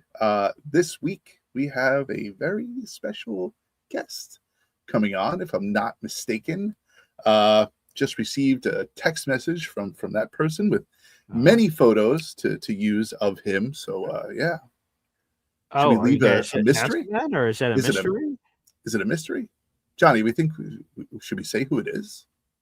It's this Friday at 7:30 p.m. on the dot. We got Lou B coming to the spot. Lou B. Oh, yeah. Super Jets fan. Let's go. I can't wait to learn more about Lou B. I've learned in our brief encounters where we're like having lunch or dinner or something. Like I've just asked him about his origin stories and stuff, and it's been interesting to hear about him. But you guys do those full deep dives into people. I can't wait to hear more about Lou B. That'll be great. So salute Lou B expose. Yeah, I can't wait. I mean, first off, BG, thank you as always for having us on here. I mean, you've been supporting us from jump, and this has been awesome. So, and having Court and her pops, I think that really resonated with a lot of the fan base, because we did talk about how, the Jets fandom is really generational, right? So, and it was really awesome to hear her perspective on how much she believes in Aaron Glenn. Like, she was like, hey, when Aaron Glenn came on this presser, like I'm bought in, like, this is the guy. When you get and you hear from other people and they're like, fuck Aaron Glenn, like, I don't blah, blah, blah, blah, blah, blah. So that's how I hear people when they talk about Aaron Glenn, by the way. I see. That's good. Yeah. But I mean, it's dope, man. I mean, BG, we've had you multiple times. Can't wait to have you back on. But yeah, this Friday. By the way, I am now a what is it, boys? I am now a what on that channel? Oh yes, you are a Jets Worldwide jet setter. Jet setter. I don't remember. Let's go. For some reason, my membership expired previously, so I realized it when I commented. I'm like, oh, whoops, boop boop boop, and had to update that. I guess I don't know what happened, but I'm back. And you are in the raffle. He is in the raffle for this real cool helmet that we're going to be raffling out, which is the signed Vinny Testaverde. Vinny. Helmet. I only had one thing of Vinny signed. I won a charity thing from Nick Wright, of all people. He was selling a charity Vinny Testaverde ball, and I said, "Oh, let's go to charity shirt." I got it, and at first he was a little squeamish with sending it. I'm like, Nick, you're Nick Wright. Don't be playing around, Nick Wright. And then he finally sent it, but he was a little squirrely at first. I'm like, I already give you my money, bruh. You better give me that Vinny Testaverde ball, you bastard. I didn't plan on ever telling that story again. But then I ended up doing a charity auction where I gave it away and raised money for the Wounded Warrior Project. So all went to a good place. So I no longer have Vinny Testaverde autograph gear. So that would be sweet to add that in. So, all right, we'll see what happens. I'm in the raffle with all you other crazy bastards out there. Terrific. Wonderful. This is my, you want to show it? Do you have it? Well, I have this one, right? Okay. This is the one that we're raffling off. So this is the signed Vinny T, right? That his signature has changed over the years because he's gotten a little haphazard with his signature. This one is authentic, it does have the the sticker on the back. Yes, okay. But the one that I have down here, I have a box. It's one is the Vinny T helmet, but right next to it is the draft cap for which is kind of ironic because he wasn't drafted, but it's Wayne Cravett. Cool. Signed draft cap. So yeah, that was from the 90. Wow. Was that the 98? I think it was the 98 season. Yeah. They got it signed. Oh, cool. Wow. It was pretty cool. They were at Steiner Sports in Roosevelt Field Mall. So you see in the background of my guy Snowball and what he Yeah, what is that? Is that autographed actually? So so this is a Brees Hall autograph, and this one over here is Garrett Wilson autograph. Wow. This was a sign that I picked up from Mikey Holkans on Friday. He's like, I have something for you. Do you drive a big car? And I'm like, yeah, I drive a big car. He's like, all right, well, come down and meet me at this place. I have this in storage. So I met him there, and he takes this thing out, and I was like, Jesus Christ! Like it's got to be like 6 or 7 feet. Six, 7. Yeah, right. And it's pretty cool. I mean, these are like awesome. Yeah, it's from December 17th, 2023, an autograph signing at Legends Gallery. So how much did that cost? I don't want to tell you. All right. Yeah, the price was The price was it looks badass though. So shout out to you. That I noticed it the other day on Jets Worldwide. I was like, damn, that's cool. And I get it. People are saying old uniforms. Hey, whatever, man. I think that's cool. Garrett, Brees, that's amazing. So and it's signed Garrett Wilson, 2022 Offense Rookie of the Year. So and the the autograph is super badass. You mentioned sometimes, right? You mentioned the Vinny one over years can get whatever. That's a phenomenal autograph. And the fact that, to your point, they gave it the extra thing also gives it extra juice. I think for you personally, but also if it was ever sold, like, man, that's cool. That's amazing. Amazing. Yeah. Love it. All right. Well, let's dive into the deep end, folks. The pinned comment on youtube.com/boygreen25 is the call-in link here on YouTube. If you'd like to call into the show, now is the time to do so. And we have a ton of callers, so we'll get to everybody here on the program. But first, we'll kick it off with Hep. Hey, guys. I did see that Jets Worldwide program you were talking about with the young lady and the father. Yeah. That was, it was very interesting seeing all the hope still alive. It wasn't crushed yet under the wheels of the Jets. I think I remember that face, Yeah, and last night's performance with Espresso Club was pretty wild. We had so many variations subjects. It was crazy, right?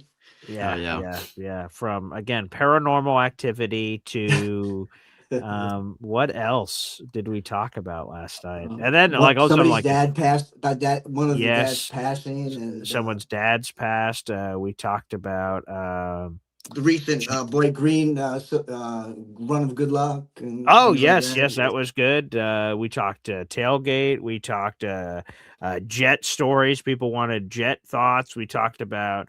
What was one? Oh yeah, where we sit in stadiums and debate about that. That was we got into a lot. Again, if you're an Espresso Club member, it's hard to put into words what these are, but they're once a month meetings that range from 4 to 5 hours apparently, and we just talk about anything and everything under the sun. And it's cool that it's just sort of like anyone can throw a rock in the pond, and all of a sudden there's new ripple effects of the show starts going in a complete other direction, which is insane, absolutely insane.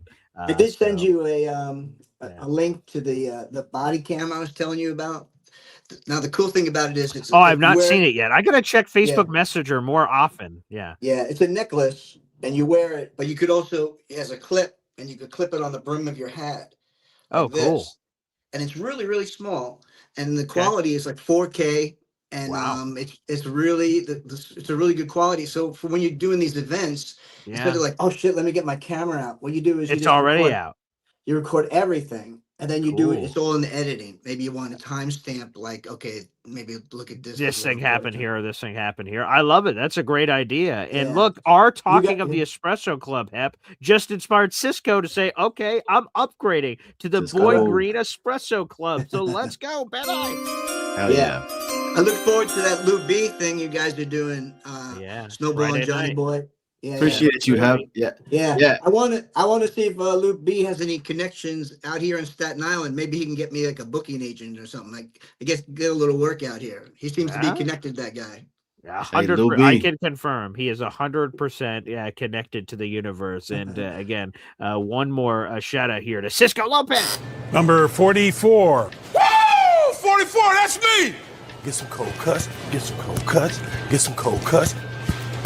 Woo! Give me some!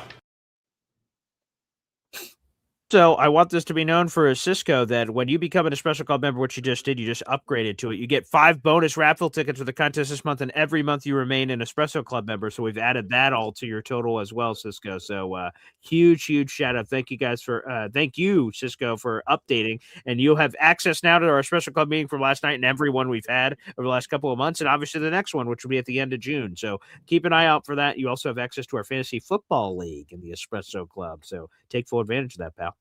And here's a quick reminder. I guess this is our last week to go hog crazy with the food and stuff, so enjoy the weekend and stuff, because I think next week is the Monday Meltdown, right? January 1st. It is. Yes. So are you dreading it, or are you looking forward to it? I know you're kind of like dragging your feet a little, Paul. Yeah, I guess it's a little bit of both because I love food. I just realized that the other day when I went to a restaurant and we ordered like wings and terrible things, and I just was like, fuck, this is good.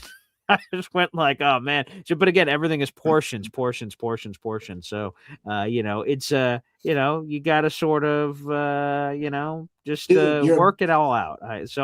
I'm excited for it though, because I just stepped on the scale yesterday and I haven't really said any of my weight publicly, but there's a figure I see, and I know if I do better, I know I could get under a certain number, and I'll just say it.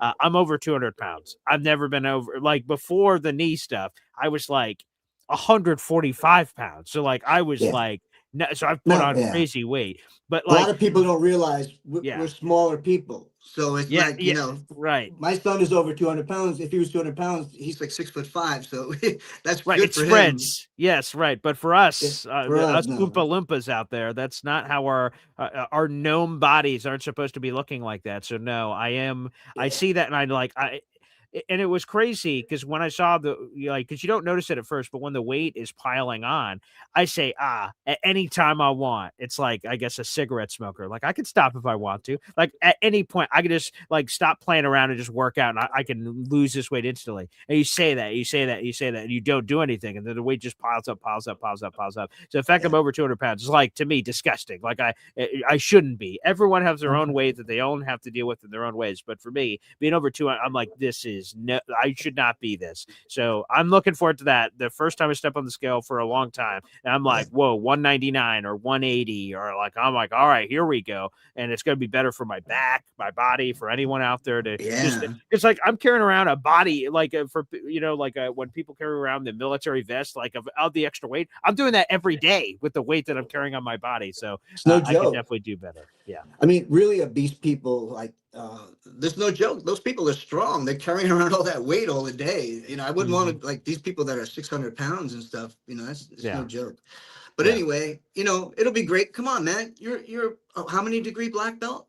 Well, I'm 3.9999. I had the last leg of the test I had to do. Eventually it's sort of like if when people don't finish high school or college and they're like 1 credit away, like eventually I at least have to do that, but I'd love to get back with my daughter and just like go as far as I can, be a master one day at 5th degree and do other kinds of stuff. You said it. Just awaken the beast. You've already done That's it. That's it. You've already had it. You just wake up the beast. That's all. Yeah. They have you guys. They have. Hold on. Yeah. Before you get off, do you think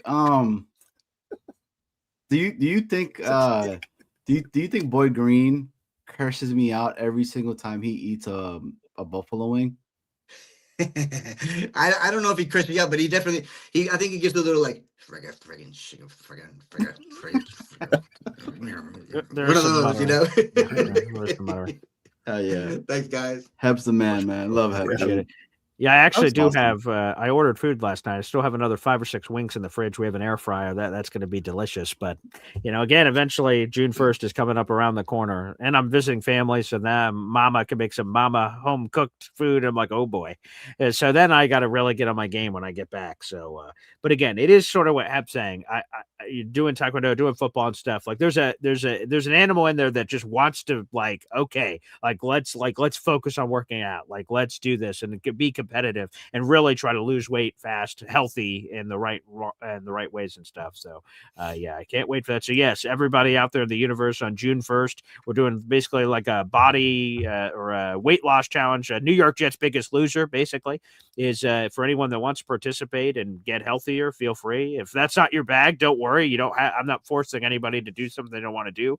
But if you want to try to lose some weight and get healthier, feel free. My fiance is going to figure out how to. I don't know how to do it for all you guys out in the audience. My brain is too stupid. But I've got one of these Apple Watch things that apparently, if enough of you have these watch things, we could do challenges together or something and to hold each other accountable. So I don't know how that works. That's above my pay grade, but we'll try to figure out how all that works. But thank you, Cisco, again, for joining the Boy Green Special Club. Appreciate you, brother. And again, Cisco. It's awesome. Awesome. So thank you for all the support, Cisco. That's super cool.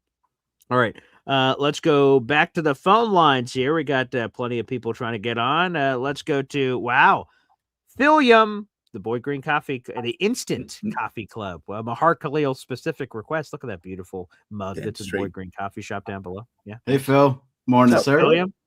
Good morning, guys. So first thing I want to say is for guys who were up till 2, 3 o'clock in the morning last night, and then you're back a few hours later, and it's just so obvious, like how cool you guys are, how friendly you are, that you can just be like 4 hours later on no sleep, shooting the shit the way you do. And like genuinely, you can just tell you guys dig each other. It's really cool, man. I wanted to say that real quick. And we're all going to be together, right? We're all going to Tennessee, baby. Tennessee takeover, baby. I coined that phrase. Tennessee takeover, baby. Here we come. That. Let's get that on the shirts. Let's get it on the shirts ASAP. Philium, I can't wait to meet you. You just said it, right? Like, I've had the pleasure of meeting Snowball a handful of times, Johnny Boy a handful of times. So, like, to meet you for the first time, it feels like we already know each other. So it's like, hey, we don't shake hands, we hug around here. Like, it's gonna be. I can't wait, man. It's gonna be awesome to meet you and so many others. This Tennessee takeover is gonna be sweet. Phil, you saw how he said, it was a pleasure meeting Snowball. I met Johnny Boy a few times. Just saying, just putting that out there. Hey, if the shoe fits, Cinderella, all right? There you go. All right, so the other thing real quick on meeting celebrities and stuff. I've met quite a few in various ways, but I have like this weird thing. Back in the 90s, I was using the train system in New York a lot. Okay. And in Penn Station or on the train, there was 3 notables. Real quick. Yeah, so please. That's awesome. On a train one day, okay, I look up and those little vestibules between the cars. Mm-hmm. I see a guy with a fedora and a cigar reading a newspaper. And I go, holy shit, I think that's Bert Sugar. Now, I don't know if you guys know who that is, but, a very famous boxing columnist who was around forever. He passed away a few years ago, but so I say to my wife, I said, holy shit, I think that's Bert Sugar. And I get up and I go over and I go and I talk to him for a couple of minutes. He was very nice. I come and I sit back down and she goes, who the hell is Burnt Sugar? Burnt, not Bert. Yeah, let me see. I Sugar, got the picture here. Yeah, let me. I'm gonna pull him up.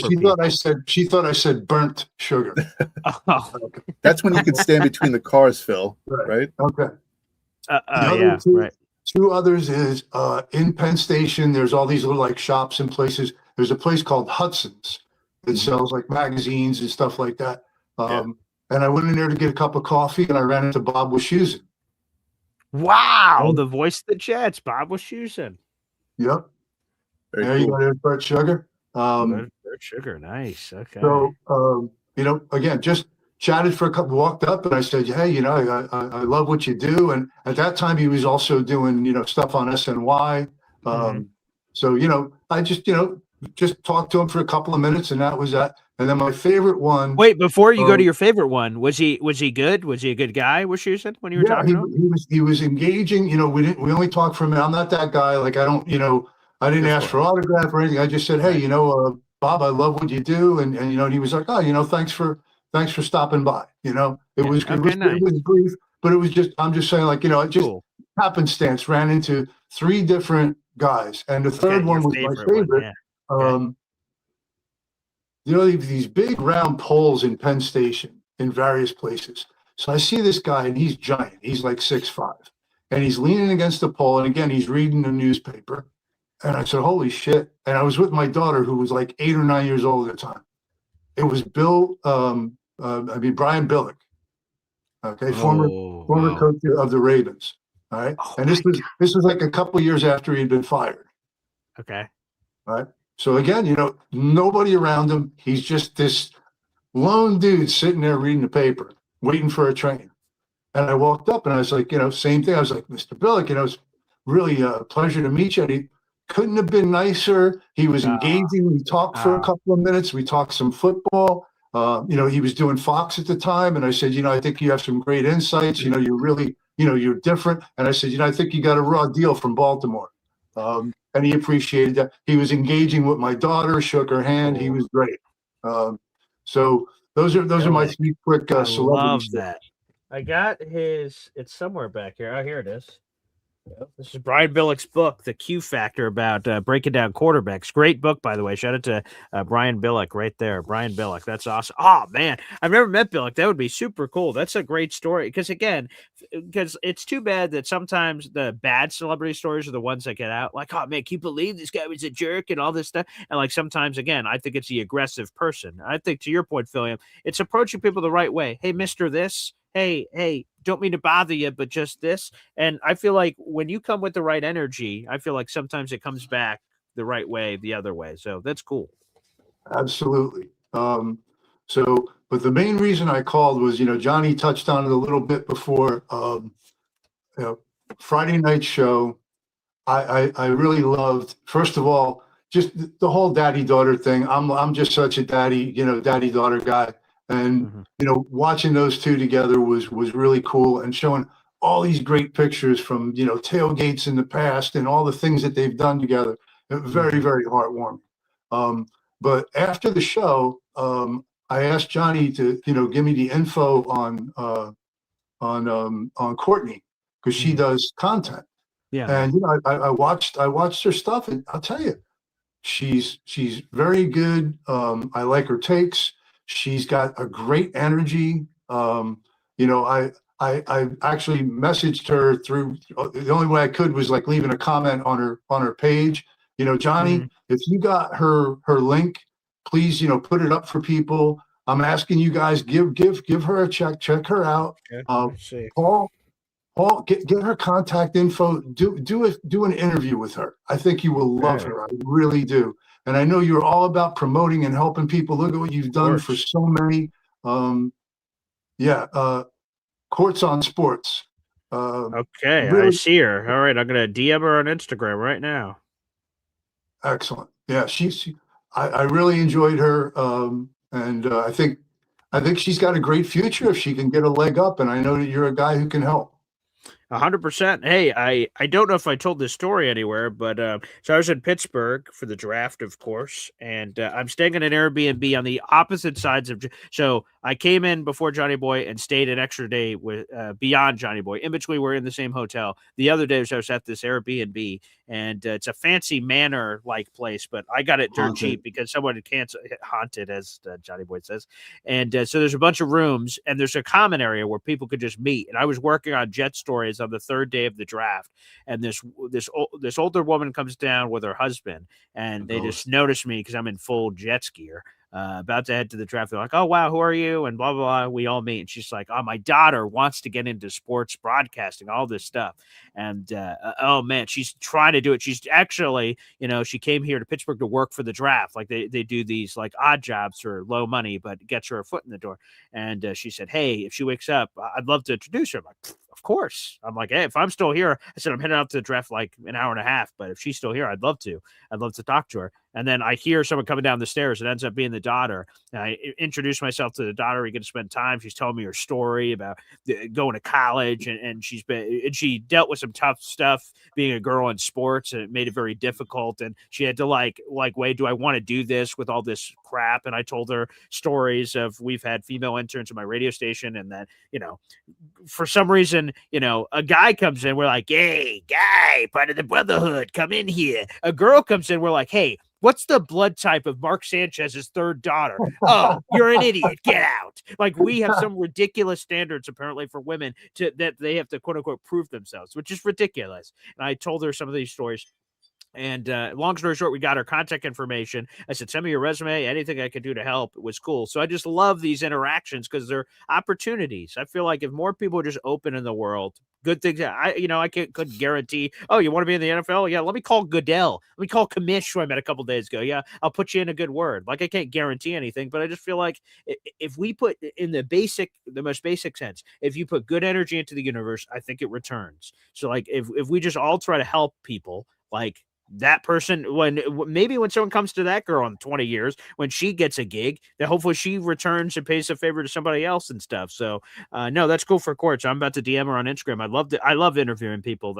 That's like one of my favorite things to do. So yeah, I'd love to get her on the show. And it looks like she could do much better with her following too. I think she could get much more. I can't believe I heard her a little bit with her dad. That was cool to me, being having a daughter myself. I can't wait to share some of these memories and stuff. So yeah, I can't believe she needs a bigger following. She needs even more attention. So I'd love if I can help at all, or even maybe that could create a buzz train where she's interviewing with other big people too. That'd be great. Yeah, that would be fantastic. And that's what I was kind of hoping, and I'm so glad you're so enthusiastic about it. And I'll tell you, like I loved the whole thing on the show, but then when I watched her clips, let me tell you, she's very articulate. She breaks things down. She does it quickly, which I think is really cool. Very knowledgeable. I think she's got a future. I really do. Yeah, this is awesome. Yeah, Johnny Boy just sent me over her YouTube stuff too. So awesome. Just subscribe. So anything we can do to help her out is awesome. It sounds like from everything you're saying, I want to check out more of her content after the show. Sounds like she already has the arrow in the right direction, which is tremendous. And I got to again meet her at the draft and then hear the Friday show with Jets Worldwide. I'd love to do even more. That's cool. Yeah, it was. So again, shout out to Snowball, because Snowball is who put me on to Court. And same thing, man. Like what she's doing over there in TikTok is amazing. And then what she does with her IG, and then what she's doing now with the YouTube is kickstarting. So Friday was the first time she's ever actually done something live like that. Really? And wow, I would have had no idea. Wow. Yeah, so it was the first time, and myself, Snowball, we were really like honored to have that, to be there. And that's the thing, like when it's good content, no matter 100%. What, and for them to bring the dynamic of father and daughter, but she knows her shit too, which is awesome. So and there's other ones that are out there doing it too. Like Abby. Like shout out to Abs, of course, Abs rants and what she does as well. You got Bree who's doing her stuff. I'm gonna meet her at the Tailgate Beach Club. Apparently she's just under me on the list. So we're swimming in the same waters. So I can't wait to meet her. That'll be great. And I mean there's some more that are out there too, right? Sure. Like I like what's her name? Hendershot, that rocks for the Caroline Hendershot. Hendershot. Yes, of course. For the Jets as well. So there is a lot that's out there, and from myself, look, good content is good content. I don't care who it is or what it is or anything, so hey, Craig Mechanics, by the way, says I had my first daughter when I was 23. Love that my girls are my life, and they break my balls, but I love them. Okay, I'm looking forward to that for my daughter in the future, of just giving me chops. That'll be nice. So shout out to Craig and all the girl dads out there in the audience. It's an amazing community to be a part of. Hell yeah! I don't want to take up any more of your time. I love you guys, all of you. I can't wait to meet you in person. Can't wait. It's gonna be awesome. It's gonna be awesome in Tennessee, man. Yeah, let's go, brother. It's gonna be sweet. And it sounds like again we're gonna be doing a Airbnb house with a bunch of us getting together. So, all right, there are gonna be some crazy nights. It sounds like. So can't wait for that. It'll be me, Mahar Khalil, his girl, Badshaw, and a bunch of other people may be going too. So we'll keep you guys posted on all that. Unbelievable. Tennessee is gonna be quite a scene. Again, if you're out there in the audience, you're going to the Titans game, the section to look for, the Tennessee Takeover, as Philium has coined. Section 110 is apparently where all of us Jet fans are getting together in terms of seating. So if you're out there in the audience and you want to get a ticket to Tennessee, I don't have some special discount code or anything, but just 110, if you could get seats at 110, that's where apparently a lot of Jet fans are going to be. So take advantage of that out there in the audience. Yes. Have you done have you looked for the game day flight crew and what's going on with all of them? I saw there's something you could sign up for a T-shirt or something. It's part of the bar crawl with Jake. I don't know much beyond whatever you sent. So, but yeah, I'll try to connect with any of those guys to, share some love before the event, and maybe we could cross-pollinate and do a bunch of content leading in. So I'll see what I can do. I'm seeing Cisco Lopez screaming about 110, and we'll be rolling deep. I can't wait. Yeah, it's going to be awesome. So it should be an absolute marvelous time. All right, we have a bunch of callers, so we'll get to all of you, and then I'll have to get to our diner here. Let's go to Kyle Clifton. Kyle. Cliff. Johnny boy, I promise you I'm not going to go in on Aaron Glenn early in the call. I've come to grips with the fact that he's going to be here for this year. So, I'm glad. So, and next year. Next year we'll see. One of the famous people that I was able to bump into, one of my friends won an hour of Magic Johnson's time. Wow! Through a charity event.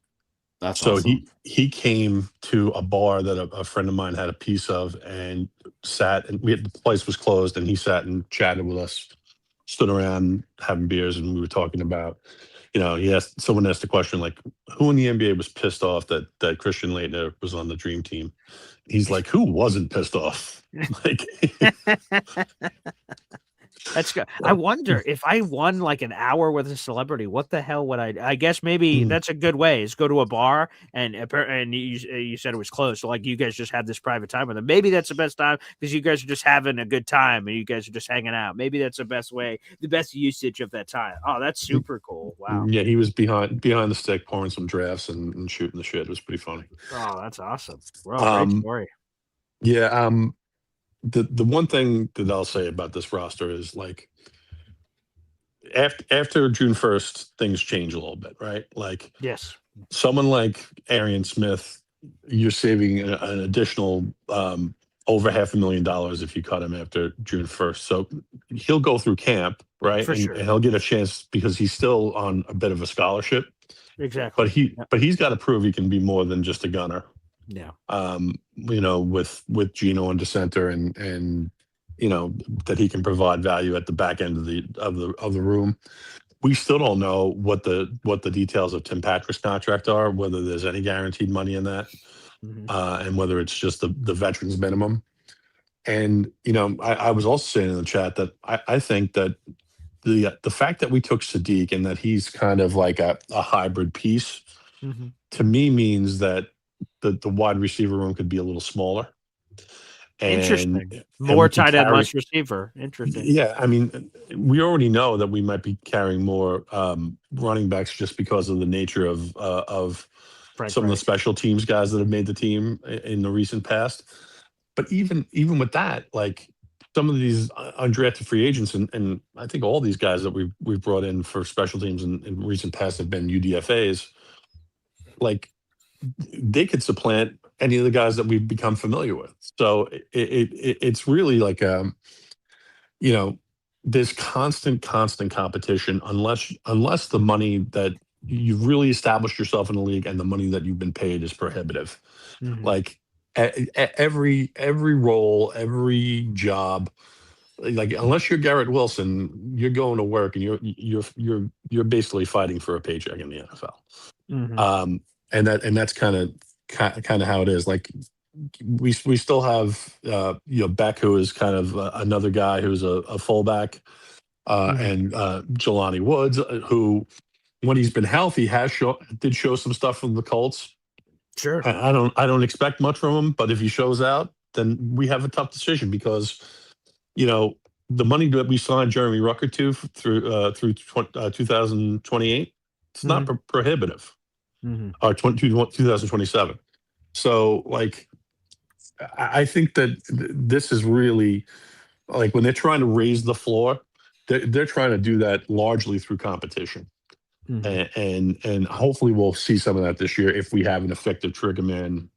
If Gino is at all better than Fields, which I don't know how he's worse. He can't be worse. Like, I mean, it's not possible. I just Fields was he was just abysmal, man. Like there was no shots taken that field whatsoever. No, like Gino's going to take shots. Look at his picks. Yeah. Like he's clearly taking shots all the time. So I think that will lead to more exciting moments for us. Deep shots, Garrett chunk plays, and hopefully others. So 100%. Yeah, Gino has to be better. How much better? We're all going to find out.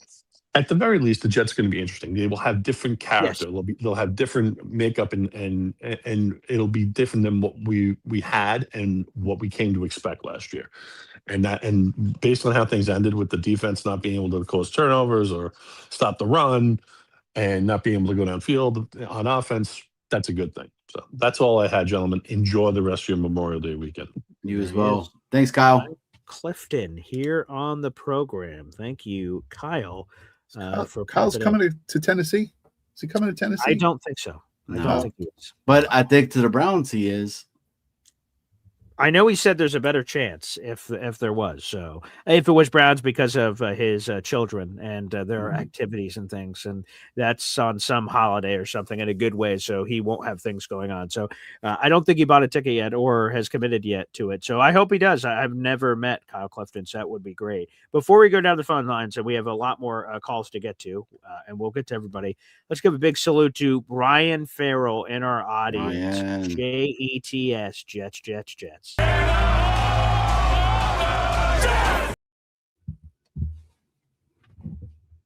For our audio-only listeners, Brian Farrell said, I just realized today is 13 months with no alcohol. Let's go, buddy. Hell yeah. I can't pretend to know what this is like, Brian. I don't drink alcohol very often at all, so I don't want to pretend like I understand in any realm. But I can imagine that this is a tough battle that you have to deal with every day and think about, and we're all here. We talked about that actually last night on the Espresso Club at the end about being a community and being here for each other when things are tough or times are tough. I've had tough times, and I've had the right people around me during these tough times when I felt down or anything, and some dark times, and the right people have been around me, the right support system, and have said, like, Paul, come on, we can power through this together. So we're here with you, Brian. So I appreciate when you share these milestones to me. That's amazing. So keep those coming, and we're here for you, buddy. So salute to Brian Farrell out in our audience. That's absolutely terrific. Thank you, Brian. Thank you, Brian, for sharing. All right, let's keep. Yeah, go ahead. I don't know. I don't want to compare it to what Brian is going through, but you're about to, enter into something that's going to be difficult in your life, right? What's that? The weight loss challenge, right? That's. Oh, sure, yeah. If you ever find yourself staring down the barrel of a Twinkie, and you need help, give me a call. All right, give me a call. I'll help you out. I got you. You'll be my sponsor. I got your back. Okay. I think I'm going to take this challenge with you, by the way. I think we're entering this challenge together. Yeah. Okay, great. Well, if I announce this, so everyone's like, yeah, no, I'm good. I would have done it by myself, or I would do it with people if they wanted to do it. Again, some people maybe in your life, right? Like you're like, I only need to, if you're out there, say, I only need to lose 10 pounds and then I'm a healthy weight, then great. Some people, for me, like, again, I am carrying like 50 extra or more on my body that like I'm fat, and I used to not be fat. I used to be athletic and good and in quality shape all the time, and I fell off the wagon, and I want to get back. I want to be healthy for my family. Just in general, I just want to be healthier. So again, it's tough because I love food, and but I need to balance everything. So hopefully if anyone out there wants to jump on the train, then great. And no one better to jump on any of those trains than the Lane Train, who joins us right now on the show. Lane Train, come on, ride the train if you want to ride it. Yep. Come on, ride the train. Lane? And Lane Kerner. He got Lane off the train. Oh, he just dropped off. Up. Wow. That's probably an ominous sign. Hey, because speaking of trains, I know someone who wants to jump on it. Lane jumps off train. He does not. That's unfortunate. That was unfortunate. Mikey Midnight. Hey, Mikey. you know what happened to me Friday? No. What's that, Friday, homeboy? and my friends coming up to clean my house. I fell down in the bathroom by accident. Oh, Jesus. Are you all Is right? everyone okay? And they opened the door for me. They took to me to ER. Everything's okay. They're coming back another week to clean my house. Oh, gosh. Oh, God, I'm Wear so your sorry, glasses. Mikey. But Mikey, wear today, your glasses. I fell on my suspenders, they said. I found Suspenders. Yeah, I took it off because I was getting ready for then come over. I fell down. I didn't hit my head, so that's a good thing. Sure. Yeah, right. Yeah. And then they spent time in ER with me before they took off to upstate New York. They were worried about me. And my dad and mom called me to make sure, just take it easy. Don't get scared. Don't get scared. So my parents said, don't get scared. So I didn't. So the doctors took care of me. They was worried because sometimes I lose my balance sometimes. Sure. Because I got to walk because I didn't have my sneakers on. I had these stupid socks I had, but the hospital gave me a new socks so I could walk on it better. Okay, good. Yeah. Good. And the next one last name. Yeah, let's Let's go go Knicks. There you go. Show us the hat, Mikey. And the Show us that hat. JETS, Jets. There you Hey, go. Paul Green, I'll go try to lose on the weight. I'm at 169, but I want to be at 150. What day you go do the one your the free stuff? Yeah, so I haven't really worked out like what it all is going to look like, but June 1st is basically the date I plan on starting. I'm going to either keep it on a written notebook or an Excel sheet, or again, if I can figure out this watch thing on my fiance, and I'm going to say, hey, here's how much I weigh. I'm going to try to lose as much weight as possible to get healthier. Like, I basically want to lose. And June 1st, my titties. Exercise. I'm doing the exercise thing now. June 1st too at the gym again. Great. Yeah, so that's it. I want to go to the gym, walk, run, activities, do all kinds of things to try to lose. Because right now I look 8 months pregnant. So look pretty good. You look pretty good though. I've got titties. Yeah, Mikey. I know I have titties too. I'm in titties. I guess Paul Green. I was thinking you're coming up in New Hampshire to Brattleboro. Please, I've got titties.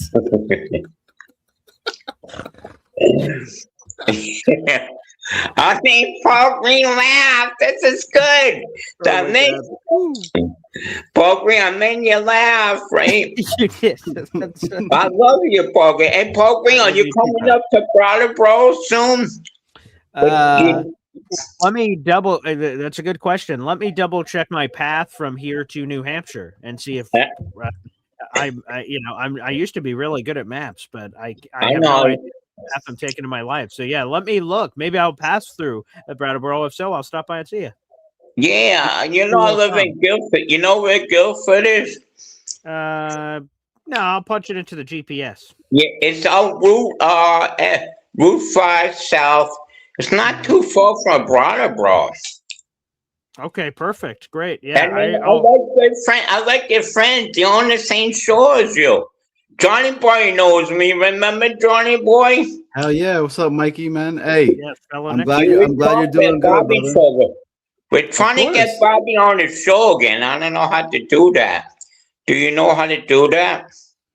I think he has his stuff to get him on, so he needs to. But his phone's not working right. His phone. Oh man. My dad's gonna fix that up. And now, Snowball, you like the Jets too, right? Sometimes I like the Jets. Yeah. Yeah. Where you from? New York? Yeah, I'm from Long Island. Oh, you like the Islanders or the Rangers? Oh, I'm a Rangers fan. Oh, me too. You too? You like the Yankees? Anybody like the Yankees over here? Nope. I know Johnny Boy likes the Mets. Here's how I feel about the Yankees. And then my friend and Met fan, what was his name? Oh God, he took us to the Jets game. The guy from the Mets. Oh, I forgot his name. He was named. Yeah, Chris Finnegan's got, and my friend Mike wants to go to the Jets game October 25th. They will pick us up in the airport, but I can't do it right now because we have to wait to the doctor thing at Dartmouth before I want to go to ER again. No. We don't want any of that. So get right, Mikey. Get right, okay? I tell you that I love him too. Papa Jet, his name is. Yeah, that's it. Yeah, it's Papa Smurf, Papa Jet. Yep, they're brothers. Yeah, he's my he's my homeboy. Yeah, he is your homeboy. Yeah, he is homeboy, and we'll be doing a bunch of shows together next week. Too. Yeah, of course I am. I appreciate that, Mikey. Yeah, You're the man. How you be on Johnny's show and his friend over here? Yeah, I don't know. I haven't been on there in a while. They haven't invited me. How you get on to them? I don't you know. Just I guess Johnny Boy YouTube. Nope, Jets Worldwide. Jets Worldwide. Yeah, I'll contact his publicist and see if there's any way I could get on the show somewhere in the next 3 years. If and you give me a hat, give me a Jets Worldwide hat. Yeah, hook him up for God's sakes. Come on, let's get some. You come to a game, we'll get you a hat. All right, there you go. I love you guys. You guys are good to me. This is I like Paul Green. He's my homeboy. No one. I love the whole his whole family, and their little kids are so cute. And his wife. I never met his wife, but I bet she's the sweetest lady in the whole world. She's a babe. There's no question about it. She's a babe. I appreciate it. Yeah. Tell her I say hi. Tell her I work and I'm losing a weight. I told her I'll go tell everybody. Okay, will do. Mikey, you're the best. Let's go. Mikey. Yes. Jets. I will make sure I let her know that again when we're headed to the diner and I get to keep stuffing my fat ass. I'll be doing that here in just a short while, which will be great. But Mikey? Jets, Jets. That's a spirit. All right, let's get a few more phone calls in here, and then we'll wrap up the show. Then I'll be heading to the diner. I think we got him back. Lane Train. Oh, hey, Paul Bertrand. Hey, buddy. What's up? Hello, Snowball. What's up, Hi, Lane? Donny Boy.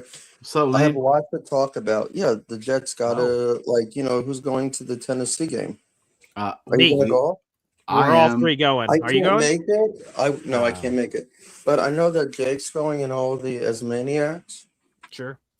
Yeah. Talking about famous people, I did meet. Okay, lay it on me. A few famous people. When I was young, crossing the street in Manhattan with mom and dad, we did bump into Harrison Ford. Whoa, cool. Han Solo. Cool. Indiana Jones. I didn't get his autograph, but he was great. Cool. I met another person. I met Adam Arkin. Oh, wow. And he was sitting next to us. And only one more person I met. I also met Lennox Lewis when we were on vacation in the Concord. Nice. Hotel. And we were standing next to him, and it was good. On the other hand, how was your trip to Pittsburgh for the draft? Oh, come on, Johnny. Tell him. Yeah. Did you go there? Yeah, it was pretty life altering. Did you go Snowball or no? No, I didn't go. I was at school. Snowball didn't go. But thanks for bringing it up. You stayed in an Airbnb? I did in a hotel. So I came in a day before Johnny Boy stayed in an Airbnb, left that, spent 2 days with Johnny Boy, and then went back to the Airbnb to try to extend my time there. So I know that all the Jets are going to do great. I think that I'm tired of hearing everything about Aaron Glenn, how he'll do. It's like, come on, I think he'll do good going into week 1. Mm-hmm. Hell yeah. Hey, Lane, did you know that BG, he stayed at a haunted Airbnb. It was pretty Really? scary. In Yeah. That's not Pittsburgh? true. It's not. It It's not definitely was. haunted at So all. how I do mean, I don't know. I guess I didn't confirm it. I didn't bring the ghost gear and go room to room. I guess, but Oh, no, I I'm did. fairly certain. I Oh, did. well, that's lovely. Well, yeah, if you remember the code to the door when you came in and I heard random stumbling down the steps, I guess that could have And happened. I have more questions. And how do you feel about Okay. Geo Smith? Who? Do you think that no, Geo Smith. Oh, Geno Smith. Yes. Yeah. Go ahead. Do you think him and his number are gonna do good? Because Yes, they I didn't love that he change got it? the old number. To me, that's cool. I'm a nostalgic guy. I got the I'm jersey on happy my they didn't shoulder. That's change not a it. new Geno Smith jersey. That's a classic. That's a nostalgic. I So wore how that do in 11 years. I heard that how do I win a Jets t-shirt? Do I have to sign up like and Jake? Like because I have some Jake stuff already? Jake stuff. Oh, you're talking about like Boy Green stuff is what you're talking Yeah, about? Or Jets so how do Worldwide I stuff or sign something? up for Jets Worldwide shirt? Yeah, so subscribing Lane. to the channel. You subscribe to both channels? Yeah. Cool. Okay. Yeah, and yeah, the reason why I haven't called him was because I had to take care of some personal stuff. Like mom was in a hospital Oh, I'm because so her sorry. back I'm was sorry. Is killing everything her. okay So now, Lane? just like pray for me. Yeah. She had Always. some kind of infection, and the bone was pressing. Like she has like metal in her back, Uh, and it was geez. oozing blood. No, I mean pus and stuff. So Oh, Jesus. she had trouble sleeping. That's what That's happened. okay. Well, are you yeah. taking care of mom? Yeah, Yeah. you know, Good. the family comes first. You know, I know course. that I've been through a lot ever since I lost my dad. It'll be like Mhm. 9 months now. Mm-hmm. But yeah, I mean, I think that. Oh, congratulations on your Knicks, Johnny boy. There you Damn, go. Skippy, let's go Knicks, baby. Bing bong Let's all go, How many day. Knicks. more Blue and games do orange. they have? I think they're up like 3-0 now. Yep. At least They one are. more.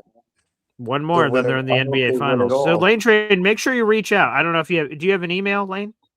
Yeah, I'll tell you. Okay. It's Yeah. KernerLane@gmail.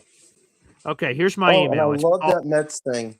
Yeah, that's cool. Home run, Go baby. Mets. The There you Mets are go. horrible this Beautiful. year, though. You I know, know. I their appreciate your pitching bluntness stinks. on that matter. They That's they okay. called up Jonathan. Jonathan. Yeah, there you go. So yeah, so Oh, Lane Train, make sure you email me and we'll figure it out. We'll get you some Boy Green gear, and then I'm sure I we'll get you will. some Jets Worldwide gear. Hell Okay. Okay. Thanks, Thank Lane. you, and have a nice holiday week. There you You go. too, Lane Lane. Train, baby. Toot, toot. All right, let's go next here on the show. Mr. Legendary Famous Fulton now joins us. Whew. Mr. Legendary? How are you this morning, Paul? Hey, what's this picture? What's this avatar? What's going Oh, on it's here? it's the Indy 500 race helmet, and today's nice. the Oh, Indy 500 spectacle in racing today. What does that mean? Well, it means that a lot of racers for different counties are racing for the Indy 500 today. Okay. We're starting at noon, 12:45 today. So it'll be Connor Daly or Kyle Lawson or Alex Pillow, whoever we have. So cool. Well, that's awesome. That's a cool picture, man. So what's on your mind today, Mr. Legendary Famous Fulton? well, I'm going to the movies today. Ooh, the movies. I think I want to go to the movies. All right, what are you going to go see? I'm going to go see The Mandalorian and Guru. Ooh, cool. Tonight. Yep. A few times I've just sprung it on my fiance. Like we've gone to the diner. I'm like, hey, the movies is right. Do you just want to go to the movies? And she hasn't been interested so far. So I'm going to see if today's the day. I'm going to throw it out there and say, hey, me, you, kids, go see something. They didn't want to. Yeah, I know. That's what I said, Johnny Boy. I'm like, hey, let's go see Mortal Kombat. She's like, that's rated R. I'm like, yeah, like, come on, like they're just like fatality. Like, it's just a letter. Yeah, I know. Exactly. It's just a letter. That's what we need to teach our kids, right? Letters. A, B, C, D, E, F, G, As H, a I, J, K, L, M, N, O, P. school teacher, I'm going to ask you to please just let them grow up. Let them, not no Mortal Kombat. Don't rush them. Don't rush them. Let them be kids. All right, I'll check and see if there's a kids movie, I guess. Let All 'em be right, we'll see. kids. So we'll hopefully go to the movies today. I'll report back. My son is watching. Like, yeah, my son's crazy, bro. The dude's Power Rangers all day. He's out here going to Addison. It's morphin' time. No, I wish he would just do that. Right? He goes, power. He goes, power up. Pow! And just like popped her the other day in the face. You know, like, yes, my boy. Well, as long as before his punch, he just goes like tornado spin, pow, or flying cobra, cha-cha. Like, that'll add to the experience. Oh, he'll do he'll go up to her and be like, Hulk smash, because he has these two Hulk hands. He just starts, Oh, and I forgot to say this because I see Lou B saying it. Indy's waiting, or Lou B is waiting for his Indy shirt. I've got it. I was supposed to wear it today, but I forgot that I left it out here when I was changing. So sorry. But here it is. Shout out to Badshaw. I'll go full screen here so you guys can see it. I showed it on the Espresso Club last night. My Indy shirt came in. Indy Jets, baby. Let's go. So I'll be wearing this hopefully tomorrow if I remember that it's out here. So Indy Jet shirt, thank you to Badshaw, and sweet ass shirt. So appreciate you. And you didn't know about the Indy 500? Come on, bro. Yeah. Well, it sounds like it's the Indy 500 Spectacular or something. Like there's something. This isn't the Indy 500. This is something else. It sounds like. Is that right, Mr. Legendary Famous Fulton? Well, it's the greatest spectacle in racing. So they've been doing it for decades. This is the 110th running of the Indianapolis 500 today. Okay, never mind. You were right, Johnny Boy. I'm dead wrong. Okay. Yep. You're right, Johnny. You're right, man. Yeah, you're right, man. Rest in peace of Kyle Busch, man. Yeah. Yes. 100%. Very sad. Clip that, please. I know. Johnny Boy, right, you are Johnny Boy. right. Let's go. Yep, and congratulations on the Knicks, Johnny Boy. How does it feel? Yeah. Oh my God! Why is he the representative of Knicks? How is everyone like, oh, God, they're kissing the ring? Johnny It was Boy, pretty of course. awesome. Yeah, we send your regards to the Knicks for being York 3-0. Thank you. What the hell is he? Thank you to our savior, Downhausen. We appreciate you over here with the Knicks. Yeah. Hopefully, he curses the Thunder or something, or the Spurs, or whoever the hell comes out of that series. So they just got to pay him. They just got to pay him human money. Human money. Human money is a great thing. There's a lot of never mind. Stop it. That could go down a dark path. Anywho, Mr. Legendary Famous Fulton, what's on your mind? Well, I got some news for you too. News. This great. is what I have it. too. Okay. This is Whoa. Oh Jesus. Sorry. Oh, did he press the wrong button? Oh, I think he did. He kicked himself out of the room. Whoops. Little suspense. That's terrible. Yeah, I have no idea. It was some weird. I didn't know he was turning on the camera, and then all of a sudden he kicked himself off. Wait, is he back? Mr. Famous Fulton. Yeah, I don't know what button you press there, but okay, we're back. Oh, yeah, baby. What is this? Oh, is this a car? Oh, because it's on a yellow thing. What is this? And he's on mute of some kind, but the car looks cool. Is that a Pioneer Derby car? Yeah. What is this? Legendary? Oh, his audio isn't working, but we see the car. The car looks super cool. So awesome. Wow. Okay. Oh, wow. We're having, whoa, what the hell is going on here? Oh, there we go. Yeah. I don't know what's going on. Mr. Famous Fulton, something's going on with your phone there. But that does look super cool. So shout out to you, Mr. Legendary Famous Fulton. Sweet car. Shout out to MFZ, a member for 6 months. I think he's longer than 6 months, but he had some problem with his YouTube account. But nonetheless, we celebrate it. Wow. Here you go. He's talking about the Indy shirt, saying it's a quality shirt. I agree. It's a quality shirt. Feels great. Jet shirt. And again, love Indy. So continued love sent out to our guy Indy. A member here, MSC, saying it's a quality shirt. Already one of my favorite comfortable t-shirts. So can't wait to start adding it to the rotation. So thank you, MSC, for that. All right. We'll finish off with a few more phone calls here, and then we'll wrap up the program here. We got Bill Aimley. Gentlemen, how are you? Bill, I have a bone to pick with you, man. Bill, right, just one thing. Let me start off this way. This is to Lane Train. God bless you and your family. Yes. So sorry about your dad. I did hear about that the previous year. Yeah. So, and speedy recovery to your mom, man. I just can't picture what you're going through right now. Cannot. Absolutely. All right, pick your bone with me. The stripper conversation, man. If Indy wants strippers, Indy gets strippers. Look, there is a lot of women that love going to the strip club as well. They're all about it. They love the music. It's great. You know, the music. That's why I go to the strip clubs for the wings. Yeah. Some people do. That's it. Some people They're do. Great, from what I hear. Yep. Yeah. The drinks. I'm just saying, Bill. That's what I love about strip clubs. The drinks are great. Yeah. The atmosphere is really electric. Yeah. Shout out to my guy Indy. I had to do that one for Indy. The air conditioning's on point. Yeah. I was gonna let you guys have it. I was gonna say, my God, BG's show goes X-rated, and we're talking titties here. Oh yeah. That was what a wild turn that was. Again, every show, right? Like I think, oh wow, we're going to talk about 4 players who could be cut by the New York Jets. Titties and strippers and everything else in between. Indy 500. I mean, good Lord, we cover so much ground here. This program. Hey, listen, BG, here's something to think about. You're talking about losing weight, which is a lifelong problem that I've had in my life. The other issue you're going to have is as you get older, you get shorter, and I don't mean the waistline. Oh yeah. Okay, dude, I was. In my 30s, I was 5'11" tall. I'm now just slightly over 5'9". Wow. In height. Okay. Shrinkage that happens to all. Yeah. Not the kind that someone was just covering his ears. The water was cold. Seinfeld scene. She came in like, wait, the water was shrinkage. Women understand shrinkage. No, right, I wasn't Elaine? talking about the manhood. I swear I wasn't talking about the manhood. Elaine, you understand shrinkage, right? Well, shrinkage. No, you know, like they get in the pool and hides in his turtle shell. It's not the great It's one thing. What is it? It's like what Johnny says. If you're 6'2" and 200 pounds, it's good.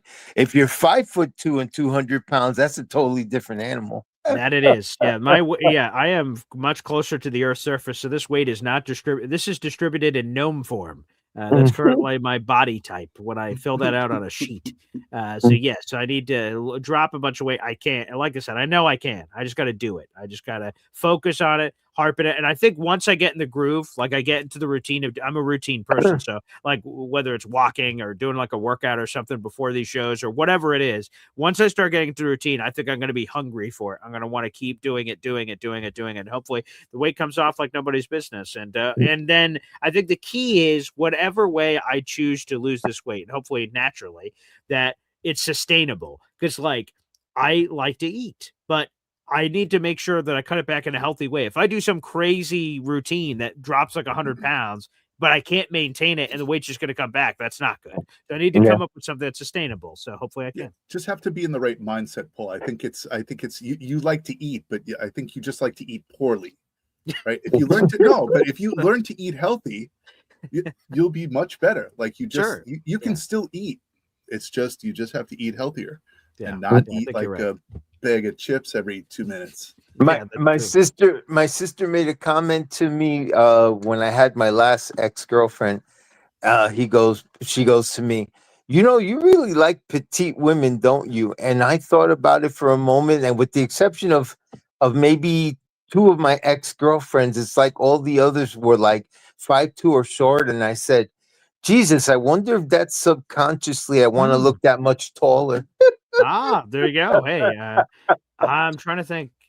Yeah, I've had a mixed bag. Most of my girlfriends have been shorter, but there have been a lot of girlfriends that are taller. So there you go. My wife, she's 5'6".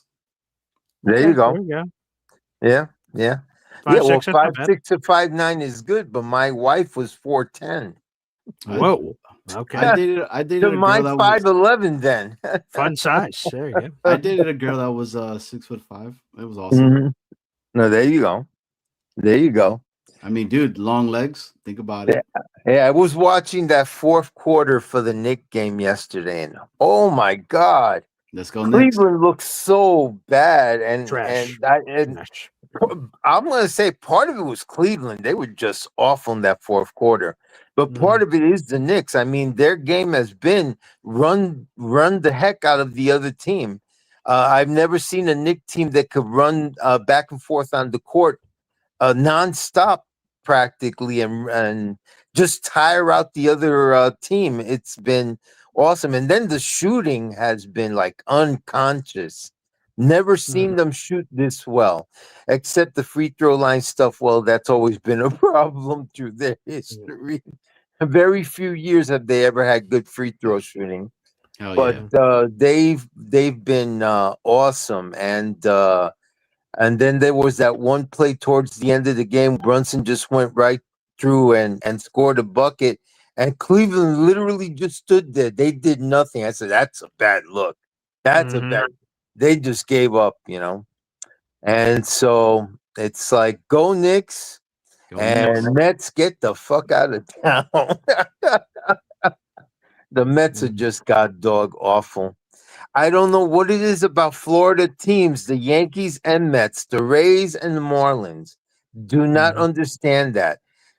But it's a worse look for the Mets because at the very least the Yankees can beat other teams. But god dog with the Mets. Jesus Christ. Yeah. It's ridiculous. Still a lot of season left, get a grip.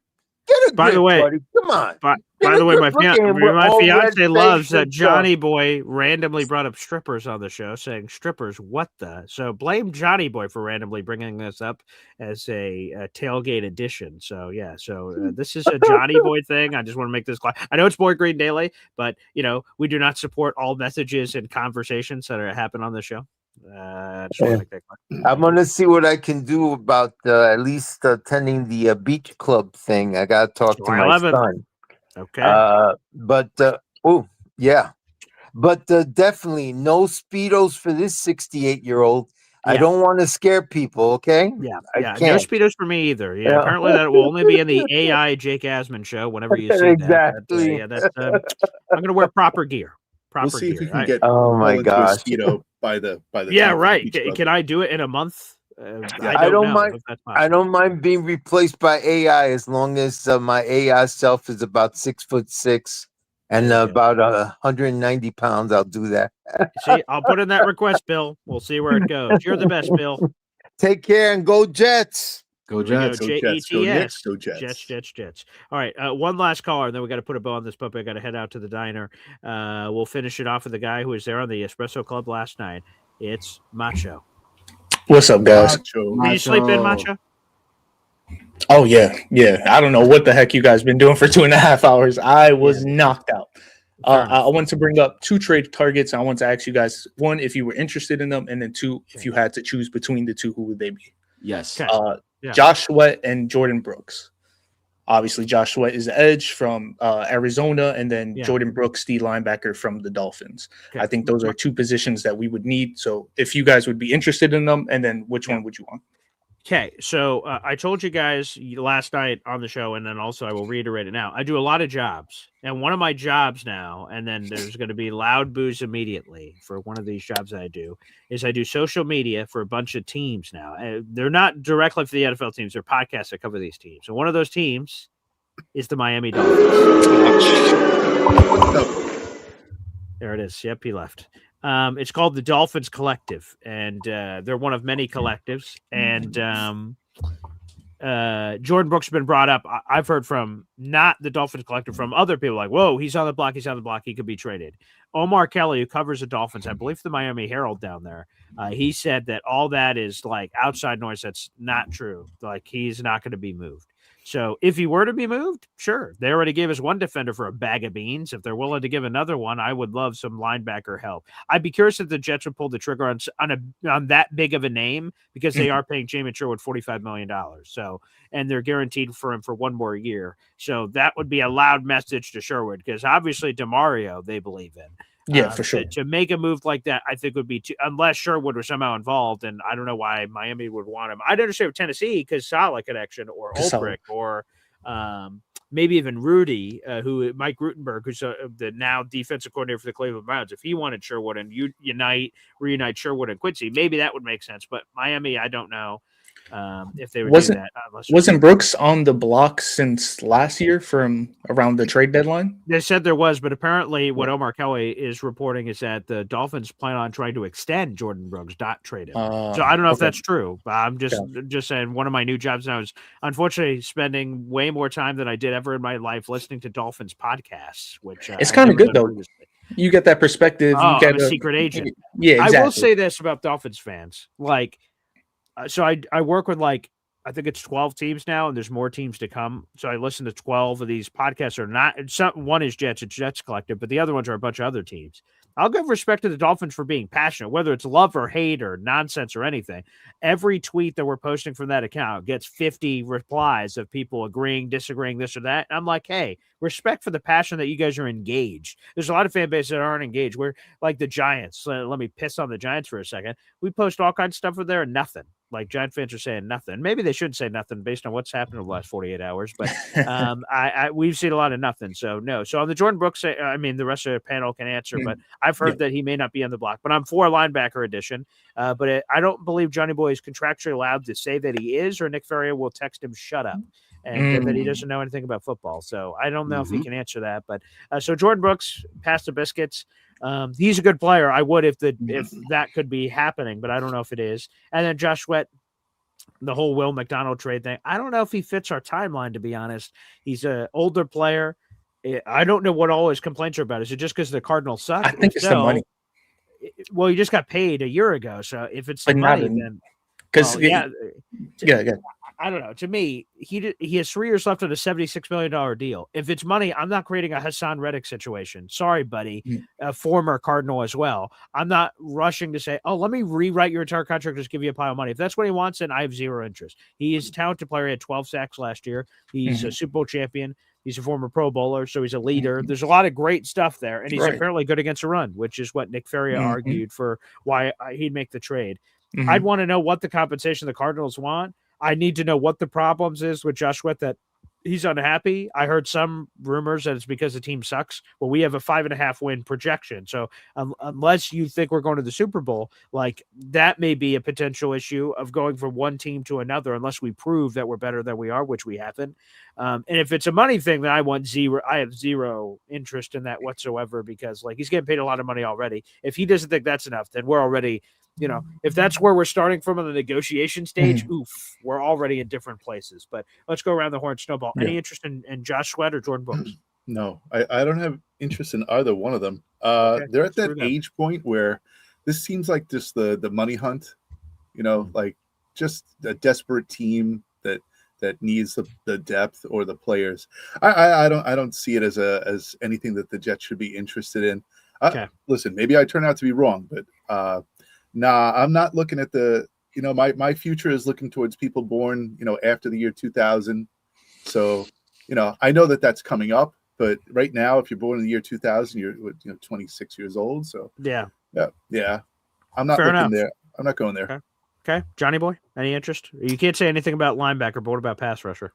I'm a no. I like Will McDonald. I know a lot of people are sour on this dude, but I think if this offense is playing with the lead, Demario Davis is being the real quarterback of that defense, getting these guys in the right positions, you'll see Will McDonald is a hard working kid. Like that dude has had so much shit that he's dealt with for so long. I mean, literally working in McDonald's, sleeping in the Wendy's freaking parking lot just to go work at, McDonald's, then go back to Wendy's, still go to school, still play the positions that he was playing in. Give me a kid that has dealt with stuff like that and he has something to continue to keep proving. Yo, he's special, man. Bro, what he did in that Tampa Bay game, that shit is not easy to do. Okay. And like, I think people tend to forget about that. Yeah, he disappeared, but the whole defense disappeared last year. So like, can you really say like he disappeared like that? I mean, fucking whole defense was gone. It was straight trash. My hope is to have a lead and they'll let Ferrari, Will McDonald just go in all cylinders and beat the crap out of the quarterback. So I'm a no. I like Sweat. So Okay, there you go. But good questions, Macho. I appreciate the names you brought in. Give a plug on your way out. Macho Talk Sports. Next time we do a stream, you will hear us. Thank you very much. There he is, Macho. Join us here on the program. I want to thank everybody for joining us here. And that's good to hear. And I appreciate the little nod to yesterday's show for those inside joke. If you did not hear Macho Talk Sports yesterday, I mean, you couldn't have heard it either way. So, there you go. I appreciate that. But way to set the bar high, Macho. The next time you'll hear us. There you go.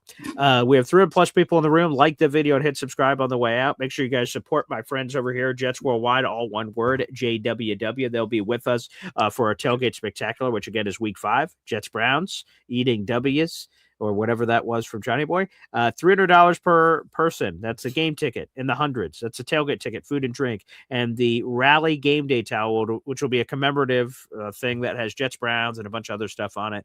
So if you are interested, email me, paulie@esdenjr@gmail.com. I need the payment by June 10th. So if you have questions or anything about that process or about what you're getting or the menu or anything of that nature, let me know. It's Sunday, October 11th. We'll also have a restaurant takeover the night before, which will be October 10th, my beautiful fiance's birthday. So we'll do something special for her, I'm sure, on that night. And it'll be a great time. So can't wait. So thanks, everybody. And boys, hope you have a good one. BG, always a pleasure. Can't wait. Let's go. Hit the like, hit the sub for our guy, Boy Green. What are you guys doing? There you go. And I always have a good one. Yes, excellent. MSC, thanks for the gifted membership. Kyle Clifton Super Chat. Cisco Lopez, 5 memberships, and joining the Boy Green Special Club and MFC for the member shout out as well. You guys are the best. So, folks, we'll see you tomorrow morning. Take care.